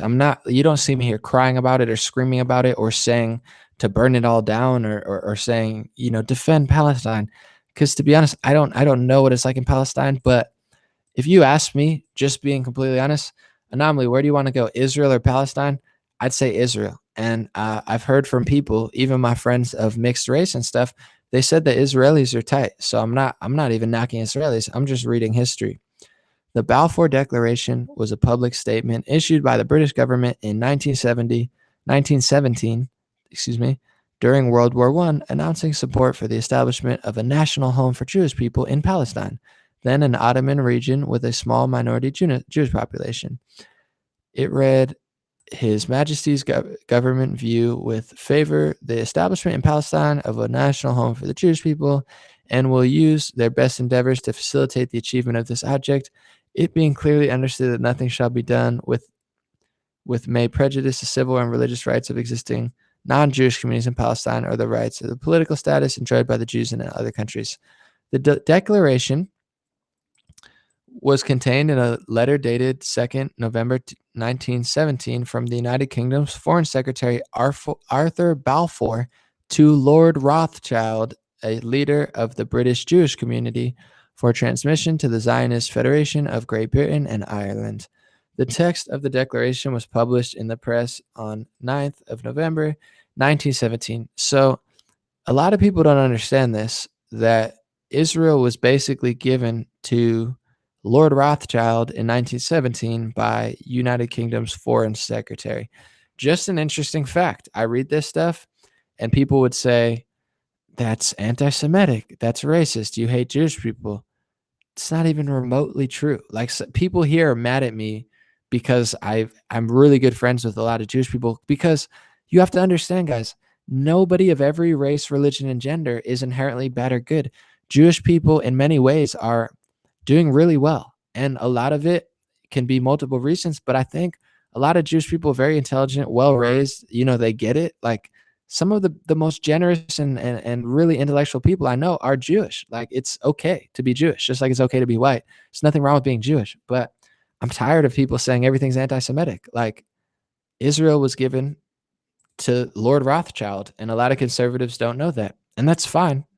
It's just worth actually knowing that. And then you can go back to the old history in the Bible. That's all love. I don't care. It's just like, I'm not going to be pressured out of saying history and dictionary definitions. I don't care if it's from a leftist. I don't care if it's from a conservative. I don't care if it's from a Muslim. I don't care if it's from a Christian. I don't care if it's from a Catholic. I don't care if it's from an atheist. I don't care if it's from somebody who studies Judaism. It doesn't really matter to me. What matters is free speech. What matters is the right to talk about science and math and history without getting called names. And I'm going to continue to do that. And hopefully everyone does. And hopefully the conservative wing wakes up to that reality soon. I'll take one or two more questions and then I'm going to roll out. All right, here's the conflation. So I do want to read this while we're at it. So Stephen Thomas said, you're basically saying Israel isn't the real Israel based on that. So why can't you just listen to what I say, Stephen? I'm not trying to be mean, but this is one of my pet peeves is when I say something, I said what I said. If you want to watch the video back when it's done, you can do that. I didn't say what you just said I said. You said, so you're basically saying Israel isn't the real Israel based on that. Did I say that? Are you one of those people who calls everything anti-Semitic? I didn't say that. Why can't you just say what I said or don't speak at all? It's the most annoying thing. So you're saying basically Israel isn't the real Israel, right? I read Wikipedia. I read it word for word. I said exactly what I said. It's so obnoxious. So you said that no, I said what's there. I read history. Literally. Word for word. And then I said what I said. It's like you can't have a conversation with anything anymore. People are ridiculous. So you're saying you're anti-Semitic and you support everything. No, I can't stand Ilhan Omar, but she's not wrong when she says AIPAC is all about the Benjamins and it's a foreign lobbying group. That's a fact. Sorry, conservatives, that's true. So you're saying that you want the caliphate to happen and you want the democratic no, I said what I said. And if you can't acknowledge what I said without lying about it, it's not my fault.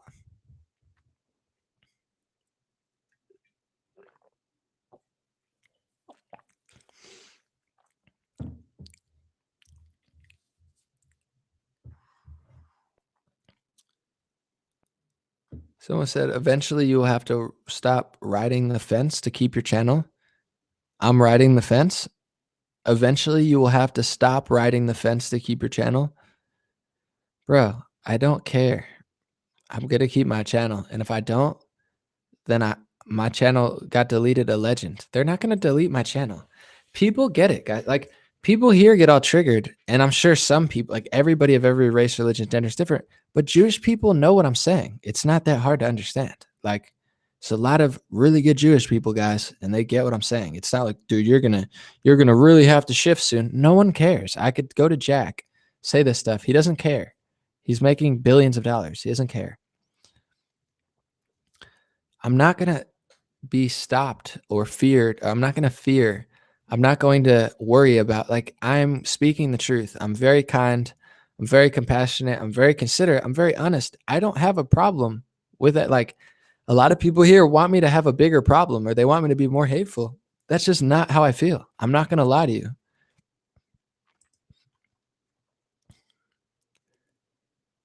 What you're called is a peacemonger, I guess. It's just overall, everyone's getting words, everyone's getting speech laws, everyone's getting victim cards, everyone's getting funding, except for the people who founded this country. It's a recipe. If I was a social engineer and I was on top of the pyramid and I was like, how would you kill white people? How would you kill Christians? How would you destroy America? It would be pretty much exactly what social media is doing, exactly what like, they're on a path of destroying America. They just pretend, like, sometimes they'll outwardly admit it, like Nancy Pelosi. Hey guys, if the Capitol crumbles, we're still here with you. And sometimes they lie about it, but this is how you destroy an entire race. This is how you crush an entire country. That's what they're doing. I don't know if they know they're doing that. I don't know if they mean to. I don't know if it's certain people or who it's a combination of a bunch of secret societies. I don't know. I'm not blaming anyone in particular. I'm just saying it's happening. It's not okay. And I don't, I'm not going to not say anything and just be like, oh, well, they're my friends. So I'm like, no, I'm going to say it. All right, Stephen Thomas, sorry, brother. He said, I said if Israel was given by covenant by God, it can't be given to Rothschild unless it's not the real Israel. You misunderstood. I mean, that's on you. You got to read, the Bible and, you could read history and then figure out who you think it belongs to. That's, I'm not debating or denying that. Although I will say, I read the Bible recently, and my friend is like big scholar. I asked him to point out those parts in the Bible, and it's interesting. That's all I'll say. All right, I'm gonna roll out, guys. That's about it. Thank you guys for listening. I just want to say this too. Let's get like one or two more questions that don't have to do with that, because I talked about it more than I wanted to, but it's an interesting topic, and it's especially interesting because very few people talk about it. Very few people talk about it honestly, and also very few people talk about it with my viewpoint, but still being kind and compassionate and cool headed. Because that's what it's gonna take to like really get through to people, and it has. I know it has. It's like some people don't get it, but a lot of people do. See you, my brother. Someone said bankers bankrolled Hitler.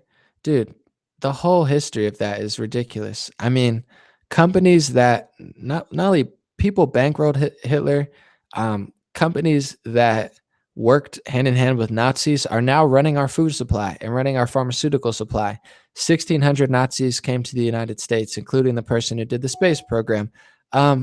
If you're a banker, you own the casino, so you win no matter who wins. I'm sure they were funding all sides. It's like we were funding the Pentagon, the CIA was funding two sides of the same war. And that people don't want to talk about this stuff, and they're like, let's condemn her for using a bigoted comment. Why don't we talk about what really happens and what's really going on? It's no one ever gets held accountable. So it's like, why would they ever stop? Let's condemn her for her words. Why don't we condemn the people who destroyed Libya and Syria and helped create a huge chaotic situation in the Middle East, which has crushed Europe and the United States?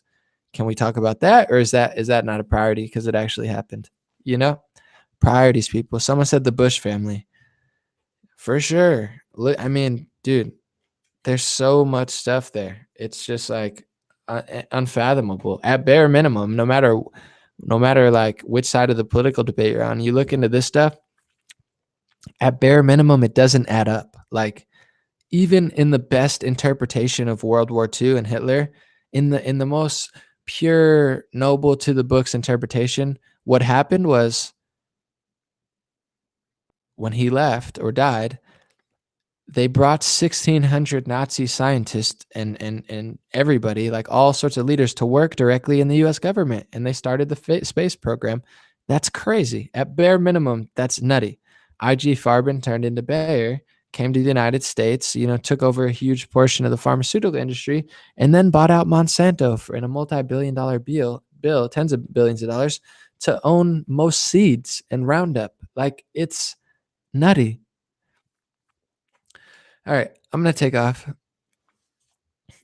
Thank you guys for listening. God bless you. God bless your family. God bless America. God bless the world. This was fun. I just wanted to address a few things. The first one was my Tim Pool video that everyone was freaking out about, even though everything I said was valid. Internet censorship, Facebook censorship, Google censorship, YouTube censorship, Twitter censorship. It's all real. It's all getting worse than a lot of people will admit. No one's doing anything about it left and right. Instead of doing something about that, instead of building the wall or doing something they said they're going to do, what they're doing is passing more speech legislation that is in the form of, we're going to stand up for anti-Semitism, against anti-Semitism, against Ilhan Omar. But in the bill is not only anti-Semitism legislation, but it's also anti-Islamophobic, it's anti-Sikh, anti-everything except for whites and Christians. So they played you. That's all wrong. I'm just going to say a lot of this stuff because nobody seems to get it. God bless you guys.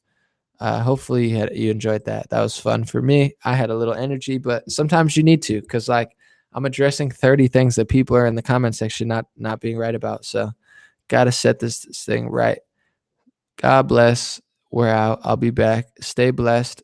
Stay focused. And, the world definitely needs some more good energy and some more people making things happen. No matter how big or small it is, we can have an impact on the world and we can make it right.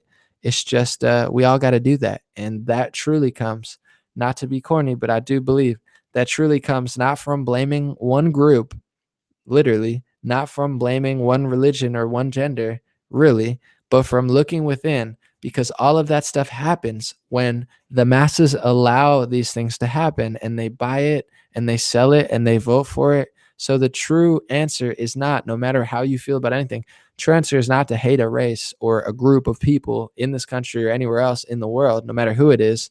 The true answer is really changing yourself, building up. And the more people we have like that, the world will shift anyway, because politicians are a result of what we do. Corporations are a result of what we buy.